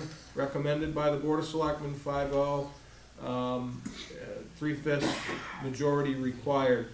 So we've got a problem in the area of Cary Beach and Jockey Cove. We've got documented cyanobacteria blooms that have occurred. We've got documented E. coli problems which have been observed and recorded. It's a challenging topography to be able to put leach fields in. In fact, there are some leach fields that were installed in failure down there because they're in the high water table. So the solution is to try and install this sewer extension with a low pressure pump system. Pumps in the tanks will be the responsibility of the property owners. We have done core sampling along here. We really have no ledge issues to be concerned about. Currently still waiting final design, which would then have to go to DES for approval to be able to secure firm construction estimates. We're hopeful that this will come down a little bit from the $1 million. The goal would be to get construction moving in the spring of 2023 to get this line in place. Few items relative to this. I informed the board at the bond hearing, and we're still waiting from the engineer. The line on Sewell Road that this would tie into on from Forest Road, they're still conducting an evaluation to find out if that will actually accept this system. So what's the project? Forest Road is 2,300 feet of low pressure sewer line. Varney Road is 900 feet of low pressure sewer line. Tax rate impact on this, where sewer projects or capital projects fall in the tax rate, 6 cents per thousand. So $100,000 home would be $6 on the tax rate. $175,000 home would be $10.50 on the tax rate. Assessed property of $250,000 would be $15 on the tax rate. $300,000 home would be $18 on the tax rate. $400,000 home would be $24 on the tax rate. $1 million home assessed value would be $60 on the tax rate.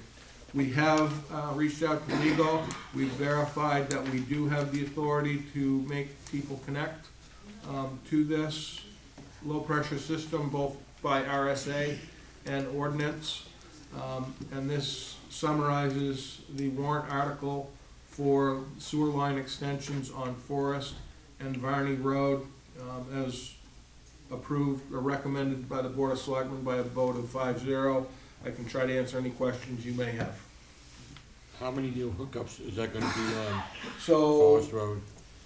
it's my understanding that the Varney Road is going to be 3 connections, and the problem there is their topography does not allow for a design of a septic system. So we would assess them a connection fee.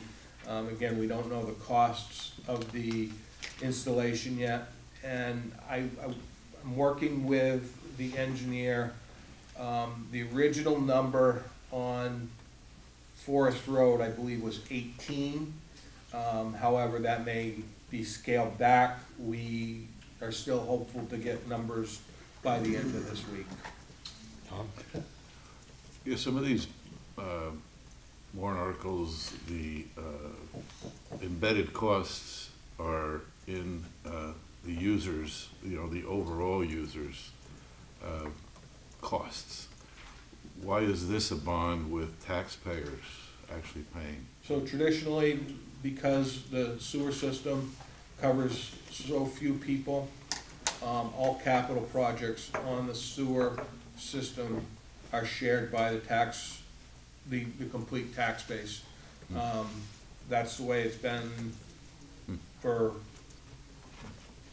history, and, you know, the fact of the matter is, if it wasn't supported by the tax base, it wouldn't be operating, and then we would be in a bigger problem. Okay, thank you. Bob, do you have something? Yeah, quick question. When you talk about an extension, the system on Sewell Road does not go all the way to Forest Road.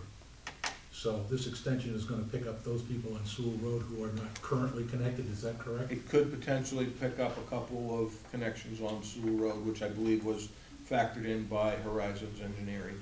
I know where that sewer system talks, we're not talking about a couple, we're talking about 20.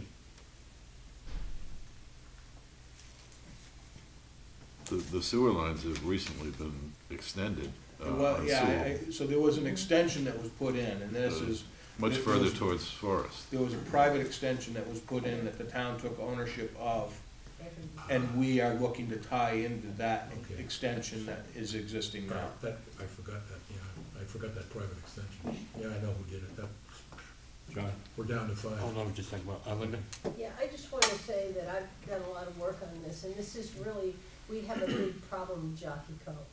We have E. coli that is above the EPA standards. The 4th of July, we had a cyanobacteria outbreak in Jockey Cove. And so it's a way to deal with a water quality problem that we have here. So that's part of the motivation is getting this on the warrant, and, you know, hopefully we can get everything together to make this thing happen.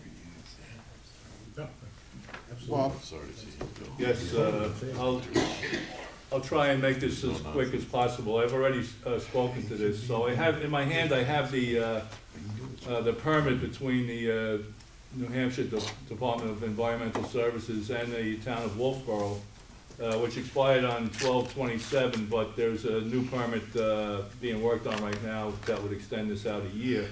So the permit is issued for the disposal of treated wastewater up to 340,000 gallons per day, or is outlined in attachment B, which says annual daily average flow with a daily discharge volume not to exceed 425,000. Any given day, no more than 425,000 gallons. The yearly average must be 340,000 gallons. We started out 600,000 gallons. The RIB site failed. Now we're down to 340 with the rehabilitation. So 340,000 gallons a day comes to 124,100,000 gallons. So I have, which Jim provided us, the last 4 years. 2019, the wastewater treatment plant sent out 108 million gallons. In 2020, it sent out 102.7 million gallons. I'm sorry, that was 2020. In 2021, it sent out 109 million gallons. And we have information through September for 2022, and I averaged out the number and added it on to the remaining 3 months in 2022, and I came out with 114 million gallons. So the ceiling is 124 million gallons. The last 2 years, we were well over 100 million gallons. Also, the sewer district is not built out. It's still, we still have a lot of buildings to go online. Up at the Taylor community, they're not finished with the, it's not a nursing home, but assisted living building. That's not done. Brewster Academy has yet to put their second dormitory in. There are still building lots. And then I recently read that the planning board is putting up a warrant article, and it lists a number of zoning districts in the town. including Village Residential and a few others that are on the sewer district. So each to have multifamily language added as permitted uses, language amended and moved from another section. So I believe we're talking about accessory buildings in these zones, including the sewer district. So we're very close to being maxed out now, and we have the potential for adding to this greatly with these number of homes that are going to be added to it. If I'm saying that we're gonna have a much bigger problem if the state tells us that we are exceeding our limits. And Dave Ford always told us that Plan B was running a line down around Alton Bay and up to Guilford to hook up to a line that would send the effluent out to the Franklin wastewater treatment plant. About 6 years ago, when Dave spoke about that, he mentioned a number about $85 million, and 6 years later now, I'm thinking we're looking well over $100 million. I think the sewer district is maxed out No? right now. And I think it would be this would be a very big mistake to keep extending the sewer line. Also, with the E. coli, the first thing I read on Google about E. coli is that with significant amount of rains, wash animal waste into waterways. And I really wonder if running in this sewer line would fix anything. Both sides of Winter Harbor are on private septic. One side of Jockey Cove is on private septic, Hopewell Point Road. And I don't see a fix with this, and all I see is danger to our financial situation. So that's it. Thank you. Thank you, Bob. Any other questions? Yes. Yes, sir. Quick one. I see you're talking about a sewer line extension requirement to connect, which I understand. Is there anything to be gained by identifying what that connection fee is going to be? I mean, for the public to be voting on these things, there are ancillary costs. I can speak to it because I paid for the sewer pump, I paid for the line out to the street, and I live on Sewer Road. That thing was not an insignificant cost. So I just wonder, when we start talking about this, if the people who are gonna be getting connected in this particular project, of which there's maybe a dozen, if you figure it all out, you ought to be aware of what it's gonna cost them to do it, to comply with the town's rules and regulations in terms of sewer line connections. Agreed wholeheartedly. I think probably without getting into specific details, for a few of these on the Forest Road section, if this doesn't pass, then they have systems which are in failure, which is not gonna be insignificant for them to have to rebuild. So we know that we have to have that communications, and we've been having them to say, look, this is the path that we're going. If this passes, here's your time frame for connection.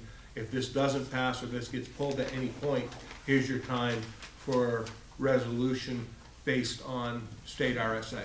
I understand, and I'm all for this project, so don't get me wrong, because There, Bob. My kids water ski in Jockey Cove and grandkids and all that sort of stuff, and I know what's going on.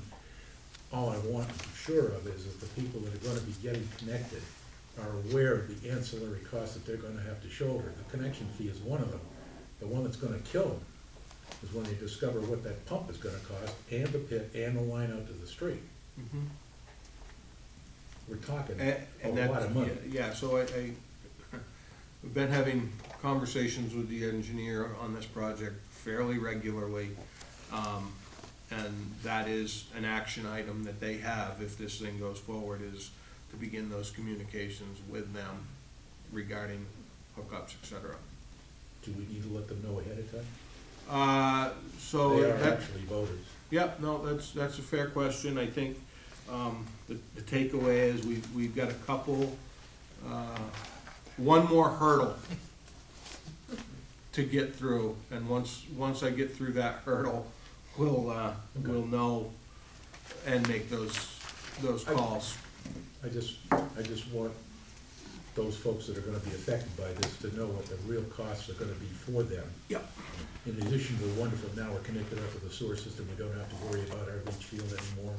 Well, I got news for you, it's gonna cost you a few bucks. Yep.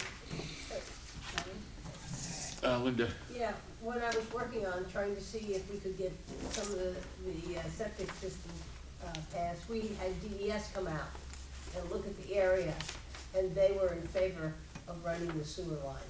So that's kind of what helped lead us in this direction. Thank you. Any other questions? Over here, John. Yeah. Mr. John? It seems to me we got two different projects here, and two different reasons for them. One of them is pollution of the lake down at Cary Beach. The other one is in Trent Street area. That's quite a ways removed from the lake, is it not? Actually, no, because it actually dumps into, Back Bay. So the area in question is my understanding, the way that their property is configured, they're not able to put a modern septic system on that piece of property. Because of the contours of the ground, the ledge, etc. And currently, there are some systems that are still working, they're being pumped on a regular basis, but they are actually potentially dumping into Back Bay. Well, Trent Street is on the opposite side of the main street from Back Bay, is it? Is it not? I think that my geography is correct. There's wetland all over the place there. It runs parallel with the wetlands associated with Back Bay. Okay. So I guess, Jim, if I own a lot and I can't, it's out in front of the sewer system, I can't put a septic, I can automatically hook up to it? For a fee, yeah. Yeah, okay. Any other questions? Okay, I guess we'll move on.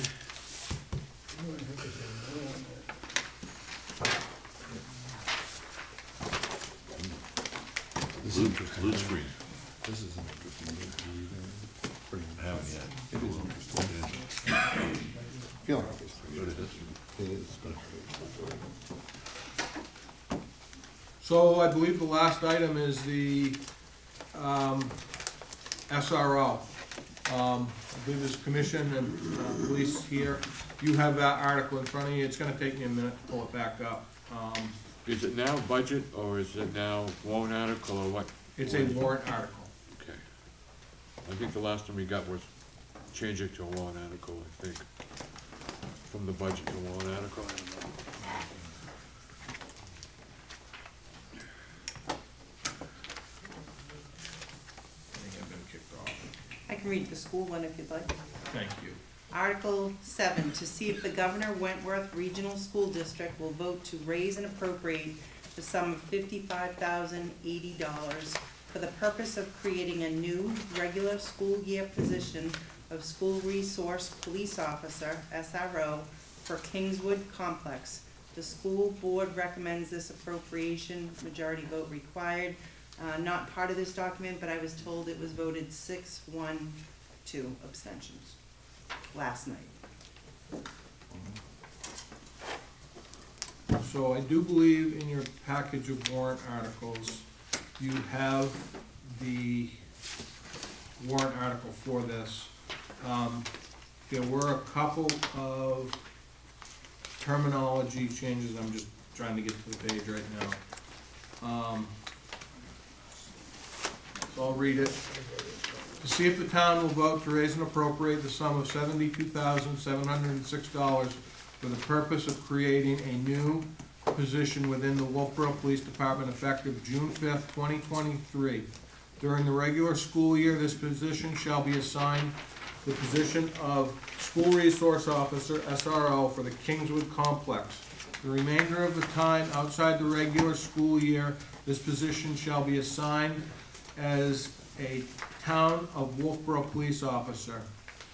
The school district, SAU 49, shall pay the Town of Wolfeboro 50% of payroll and benefits, which is $22,338 for this position up to 73 school days, August 2023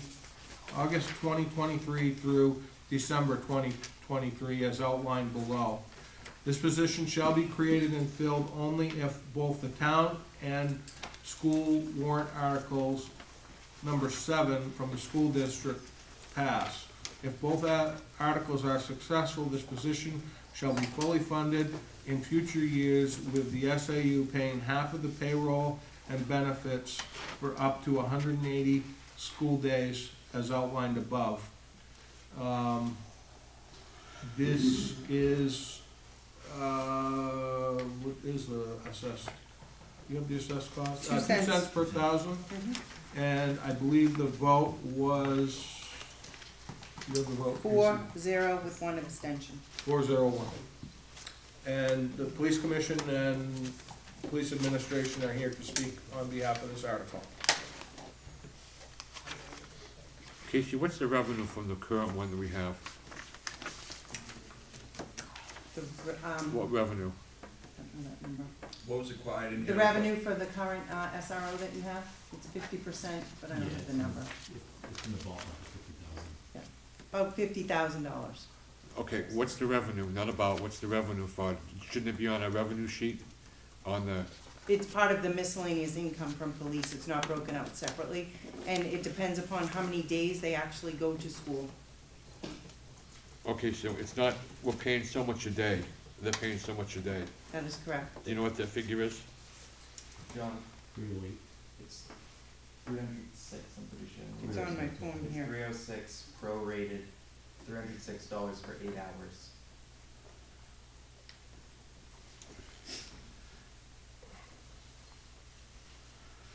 Yeah.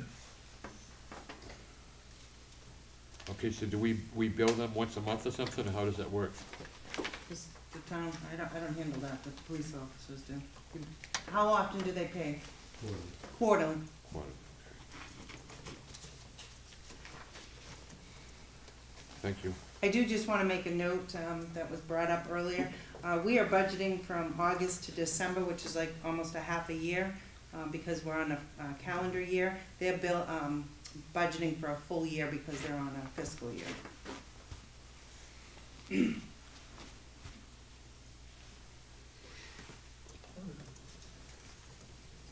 Okay, so that 55,000 will be what it's gonna be from January 1st of 2024. No, it would be July 1st of 2023. To pay until December January. 31st of 2023, $306 up to 180 days gives you 55,080 is what SAU is Okay, raising and appropriating. thank you. Any questions? Any other questions? I got a couple things, John. Yep. I went on the New Hampshire state website, and I pulled up the information for the school year 2021 to 2022, and it didn't look like Kingswood Middle School had a lot of activity at all, very little activity. And this indicates that there are no active investigations.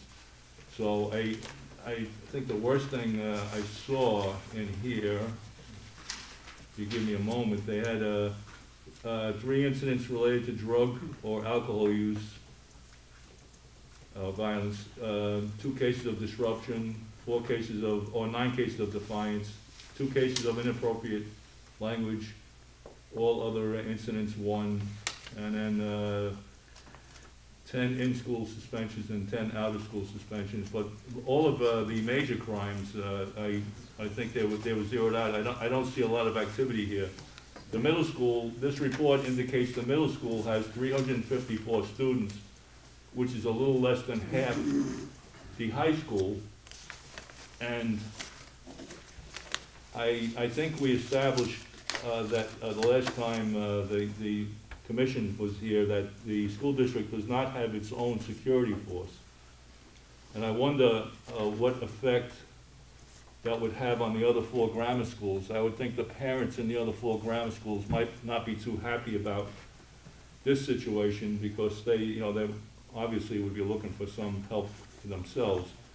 The funding issue, I don't think this is a good deal for Wolfeboro taxpayers, because we're paying the 50% of the Wolfeboro police officers' salary and benefits, and then we're paying our school taxes toward the school district's cost of the officer's salary and benefits. So Wolfeboro taxpayers are paying for this twice to a certain extent. I personally think the district would be better served by their own security force, whether it be a subcontractor or their own force, and for the purpose of providing daily monitoring in all of the school buildings, and to look out for suspicious behavior and to secure each building. There's a lot of data out there, I imagine from state police and Homeland Security, on how best to secure a building, and I think that might be the best way to go, rather than hire a school resource officer. That's it for me, John. Thank you, Bob. Question? Yes, sir. Dummy me. Is the middle school located behind the high school? A little bit. Right, it's next to it, and a One little of, back. one of the visibility things that we've always heard from the police department, and rightly so, is the presence of the police cruiser out Right. front of the high school. Right. The parking lot there tends to deflate outside activity, outside bad activity happening at the school. So if the middle school is sort of behind it, then what we're really talking about here is internal, if you will, internal problems. Not Can you go between the two of them? I'm sorry? You can walk between the two of them inside? Yeah, that's what I'm saying. Okay. Chief, do you have anything you want to bring up or say anything? No? No, okay. Go ahead, Brian. I just, I'm not saying I'm for or against this one way or the other, but, and the justification for it, they kind of create an impression that the campus has grown. In fact, it says that the current SRO position was created in 2000, and that the Kingswood campus has grown considerably since that program's inception. And it talks about there are now 4 schools located. As I believe all 4 of those schools were there in Oh, they weren't. 2000. Right, I could be wrong. What wasn't there in the year 2000? 2000, and if you look at the high school, when you go by, you're gonna see a little keystone above it. It's gonna say 2011. The school underwent, that complex underwent a huge restoration in 2011 and expanded both the high school, the middle school, VOTEC. Built a brand new arts center. All right, so you've had considerable expansion of the infrastructure on that campus. That campus is a lot larger now than it was in 2000. The reason the school did that is because they were anticipating growth in the student population. Now, when we look at the student population, we've seen some decreases, and I think that some of that can be attributed to the fact that the COVID pandemic has forced some parents to re-examine their education opportunities, have sent their children away to private schools, or have decided to homeschool. Regardless, I think we're going to see an increase in the student population. It's going to come back. It's going to obviously take some time. But the physical plant, if you will, has grown considerably from 2000 when we started this. Now, Mr. Tuffer, your data, I don't and that came up last night at the school board as well. I don't know where those numbers are coming from, but I can tell you that our numbers have been increasing tremendously over the last 22 years. To think that the society and how we police hasn't changed from 2000 to 2022 would be short-sighted, to say the least. The only thing I can say, Chief, is that that information might be reported to the Department of Education by the school district. I don't know where they're getting their numbers, but my numbers are showing a steady increase. In fact, I had called former Sergeant Chris Keaton, who's now Chief of Police of Bartlett, was our very first SRO, and started in August of 2000. And he was up there for approximately 5 or 6 years, and I asked him how many cases he was typically running when he was up there as a sergeant, as the SRO, and he told me that it was between 50 to 75 active cases, active investigations on an annual basis, January through December. Last night at the school board, I briefed that Mary Devine, our high school SRO, is running 143. She's at 143. That's a huge caseload, huge caseload. Corporal Boucher, who's our part-time SRO, is covering down on both the Carpenter and Crescent Lake schools and is assisting Mary with the overflow, is running right around 26. Now, he's only been up there since October. That's 169. That is a large number of cases. Now, juvenile cases, very much unlike adult criminal cases, have a very long tail to these cases. There's a lot to them. Mary last night when she was talking, saying, she picks up about, on average, a case a day. She could pick up as many as three or four. Now that's every day. You need to think about that. There's a lot of activity going on up there. Thank you very much. Chief, if I could, I think we'd make it really simple. If you could get us something, you mentioned these number of cases, give us a breakdown. How many of these are thefts? How many of these are vandalism? How many of these are drug? So we can see the whole picture. It's hard to visualize. It could be 163 littering cases. If we could see what the particular crimes are, the incidents that Mary's working on, that would be a big help to me. I don't know how about anybody else feels about that. It's just hard to visualize what type of cases they are. I don't know if that's possible or not. I asked also if they could compare it to other schools about the same size with the same population. How is our case count compared to others?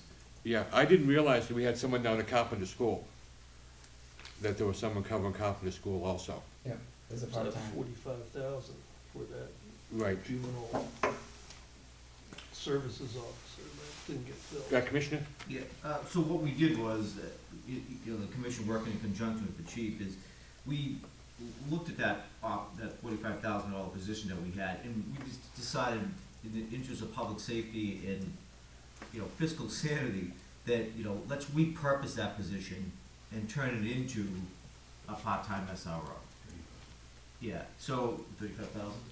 yeah, is what the actual number is. So when we looked at, what we thought our needs were based on our study and expertise, that, let's make that position into that, where, the safety of those two buildings and the people in it come first, and then that person could also help out with investigations, at the juvenile level or within the buildings. So, the fact that that part-time officer could help out Mary is a side benefit, if you will, of really what he's there for, is just to provide extra safety to the children and the staff that are in both Carpenter and Crescent School. So from a public safety standpoint, I know the school district doesn't probably see it that way, that Crescent is part of that process, but as a public safety standpoint, it is. Crescent, to us, has to be put into that bowl, if you will, because it's part of that complex up there. So we would add, probably, if a response is needed, we have to factor in those kids and the staff at the Crescent School also. And what we feel is, I guess we'll agree to disagree on something you said earlier, I think this is a tremendous use of taxpayer money. Because as the chief said, juvenile cases, they do carry a long tail, much longer than, when someone's brought to court as an adult, right? They may be there for an arraignment, for a trial, maybe a sentencing, 3 times. Juvenile cases carry much longer than that. And, you know, an officer or a prosecutor from us, from the taxpayers of the town of Wolfeboro, need to be at court all the time, you know, need to follow up on these cases. And, you know, so, remember, a lot of these kids are coming from somewhere else, you know? So I always said when people ask, I mean, it's such a benefit to have the schools in this town, but, you know, it's a burden sometimes too, a financial burden. That, you know, New Durham's not responding to all those calls up there every day, right? Ossipee isn't, we are, and we're paying for that. And so, you know, so I personally feel, and we, as a commission, we talk about this at length, that, you know, every year we look at what we're doing and, you know, where we think there's a need, a public safety need, you know, what's important, what's not important. You know, securing those schools, we thought was of the highest priority. When we looked around the town, you know, where were we vulnerable based on the year 2023, and that's what we looked at. We looked at that and said, wow, you know, we think we could afford that. It'd be a good use of public funds, you know, to secure those buildings in an adequate level. And, you know, I did hear, and as Brian mentioned earlier, we did take a look at it. I did some research today, and just to see where other school districts are at. And, you know, Londonderry, for instance, has 4,000 kids in their school, and they have 4 school resource officers, based on the, you know, the research that I came up with today. Laconia, 1,900 students, 2 school resource officers. Amherst, which is, I think, you know, relates best to us, because it's a regional school district, right, with Amherst, Hollis, and Brookline. 1,284 students when this was written, 2 school resource officers. So, you know, when we look at, you know, adequately providing public safety to you know, the occupants of that school, you know, the middle school and the high school and Crescent, and we look at the whole thing, it's not just a number of people, it's the expansiveness of the whole facility, right? You have the Kingswood Arts Center way over here, and, you know, based on my expertise on the training that I received from, you know, the Department of Justice and FBI through my career on responding to events at a school, it's a time problem. It comes right down to that, is how fast the officers can get to that problem and stop that from happening.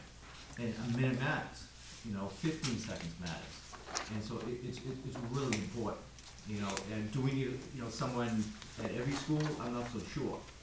I think we do, and I'd like to see it, and I don't have, my children are out of school now. But, you know, as I was telling, you know, my wife this morning, I love when I drive by Copperton this morning, and I see that cruiser out there. And I went and asked my kids, and one's almost ready to become a teacher himself now, you know, back when you guys were in school, which wasn't all that long ago, both in college, how do you feel about law enforcement being there? And it was interesting to me to find out how, he said, yeah, the kids love the police to be there. Which wasn't the way when I was in school in the 80s, that's for sure. You know, but we're living in a different time now, right? Things have changed. They watch the news, you know, they see these horrific videos. They know, you know, as he said, as my son said, he goes, yeah, we get scared sometimes. We were when we were in there.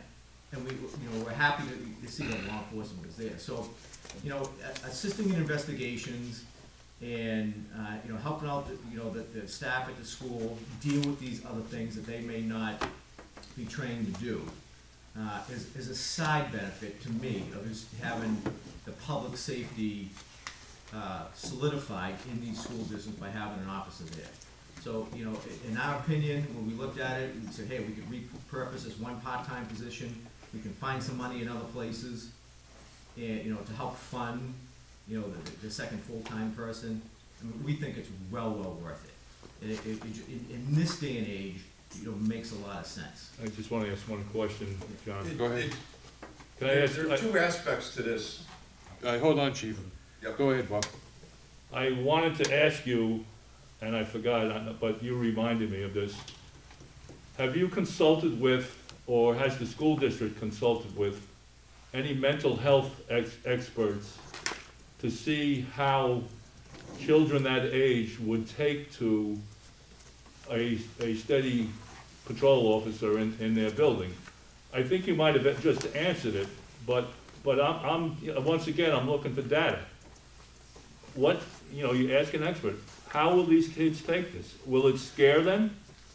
Will it have some long-term effect on them? Okay, thank you.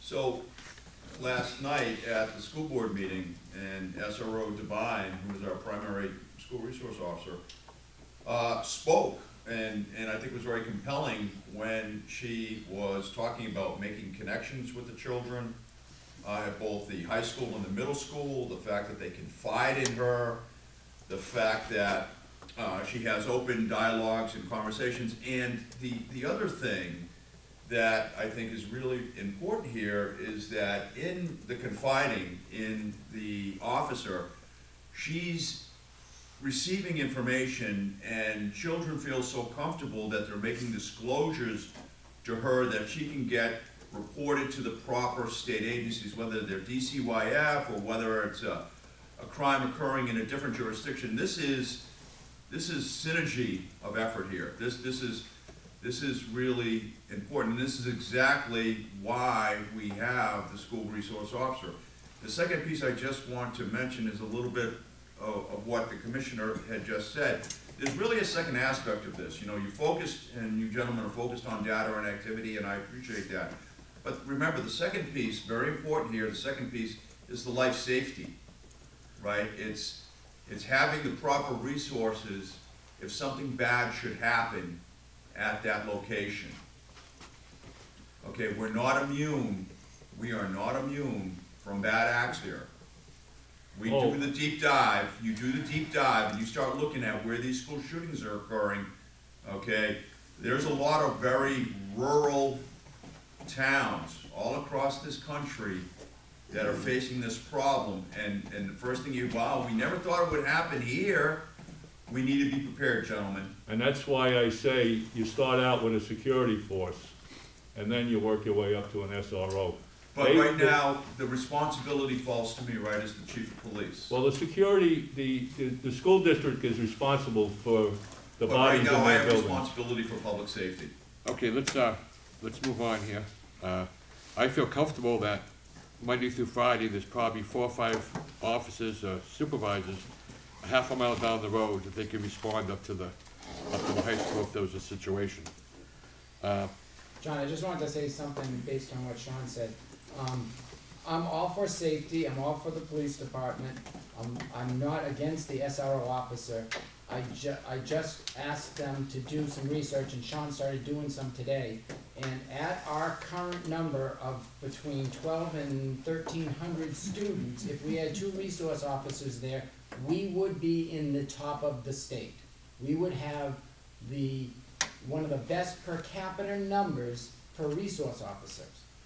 Most communities do it at about 1 resource officer per 1,000 students. We would be at 1 per about every 600 to 650. Wouldn't we have 2.5? Don't we have someone working? Well, the half goes only to the elementary schools. And most elementary schools don't have resource officers at all. Right.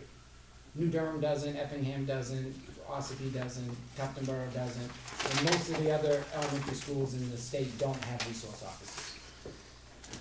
Okay, Chief, can you get us some data, do you think, with numbers and things like that? A breakdown of the data? When would you like it by, John? Tomorrow? I don't think I can get that. Well, you've had 6 or 7 months to work on it. Realistically, John, I can't get that kind of data for you by tomorrow. Okay, so, you can't tell me how many thefts, how many assaults, or anything like that?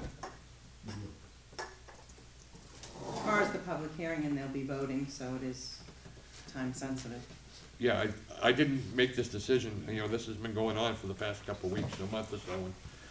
I would also urge that you folks, when you get home, look at the National Association of School Resource Officers. That webpage, they have a lot of information on that. Has Mary gone to any of that schooling through them? Is she certified through that group, Chief? I'm sorry, your question? Is Mary certified through the National Association of School Resource Officers? I don't know. Okay. They seem to have, that seems to be the major group in the United States for school resource officers. They have some training. I just want to look and see if they have the training. If this is approved, we should probably get your folks going to that training. I don't know what they've received in training for school resource officers. Have they gone to any training? School resource officers have received training. Okay, where did they go for the training? It's a state, yeah, it's a state organized SRO program. Okay, because I checked in police standards, they didn't show anything on their webpage, that's why I was wondering. Yeah, there's a association with the SROs that they all group together every year in August. Okay. Again, that's the National Association of School Resource Officers. They have a lot of information there. Okay, do we have, any other questions? Nope. No? Okay, you give it a shot, chief, see if you can get that information? I'll do the very best I can for you, John. Thank you, I appreciate it. You're welcome. Anything else, Jim? So the only other things are, I believe you got in your packet, a request for warrant article, petition warrant articles, 50,000 for a playground, a petition for $81,000 for an ADA ramp at Cape Park. And today, we received $10,700 for external landscaping, and I'll have a copy of that for you tomorrow afternoon. That just came in last minute today. Those are financial warrant articles that legal has advised us that you should vote on. Okay, I've got a couple more here too, I'll give you before you leave. Thanks, John. Okay, do we have anything else? Mr. Chairman? Yes, sir. Could I just go back to the SRO position for a moment? Yeah. I attended the public hearing where public school teachers, administrators were invited to come to town hall. And I have to say there was some very, very compelling testimonials to having school resource officer presence in not only the Kingswood complex, but also in the elementary level schools. So, you know, if that was any leading indicator of how people feel and what they're willing to pay for, the vote may come down where this is a very desirable position that the public wants. Thank you, Tom. Anybody else? Hey, this, John. Yes, sir. Just a quick question.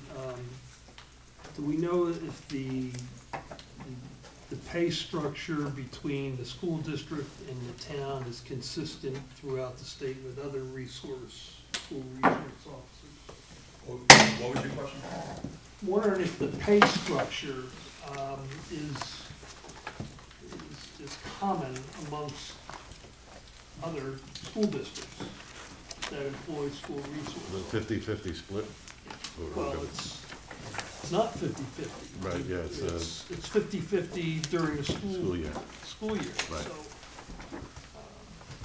So, I would say that 100% is coming from the taxpayers, so, you know, I understand that, but we're dealing Yeah. with the Wolfeboro budget. but both of them are gonna be But both of them are in our budget. in your budget. John, can I make a comment? What's that? John, Yes, sir. okay, can I make a comment after that? Not speaking on behalf of the school board, but just saying every cooperative school district breaks down how tuition is paid differently to that. We do 75% based on property valuation, 25% based on per pupil. Some cooperatives do all property evaluation, 100%. Some do a larger mix considering per pupil. So Wolfeboro does pay more per student because we do a mix of 75% property valuation, some of those property wealthy towns. So it's kind of tough. You can't really compare the cooperatives. It's just such a complicated process. The state established in 1964 with so much local control and local variation. It's going to take more stuff. So you're paying based on an assessed valuation per student?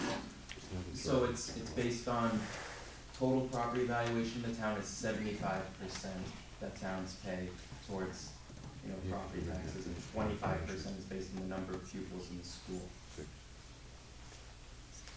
So when they decide the total cost that each town would pay, so 75% of that total cost is based on the property valuation, 25% of that cost is based upon the number of students each school feeds.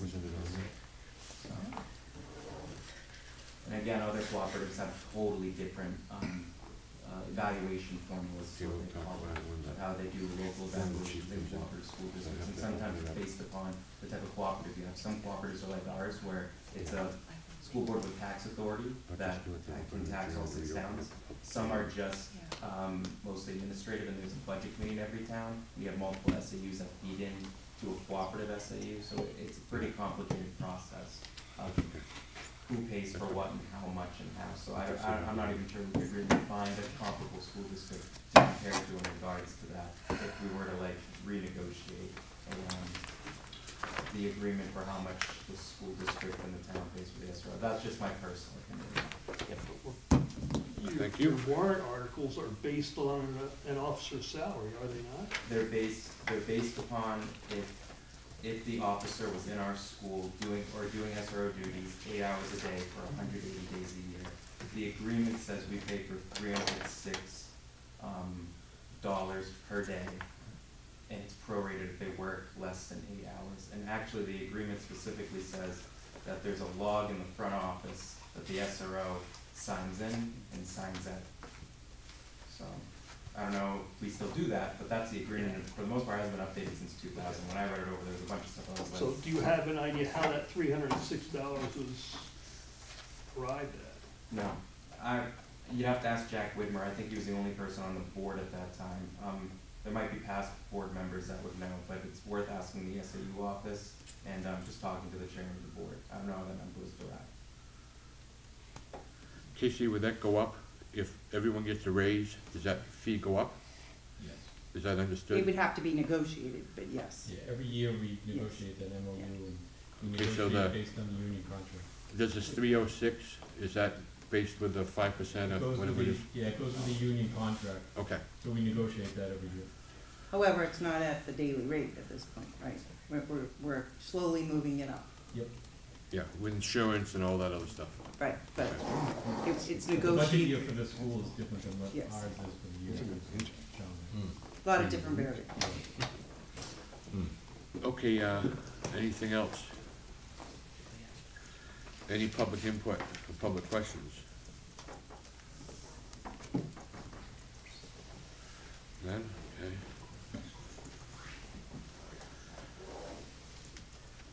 Okay. Anybody have anything else? John, we start tomorrow at 6? No, we didn't get it posted in time, so it'll be at 7.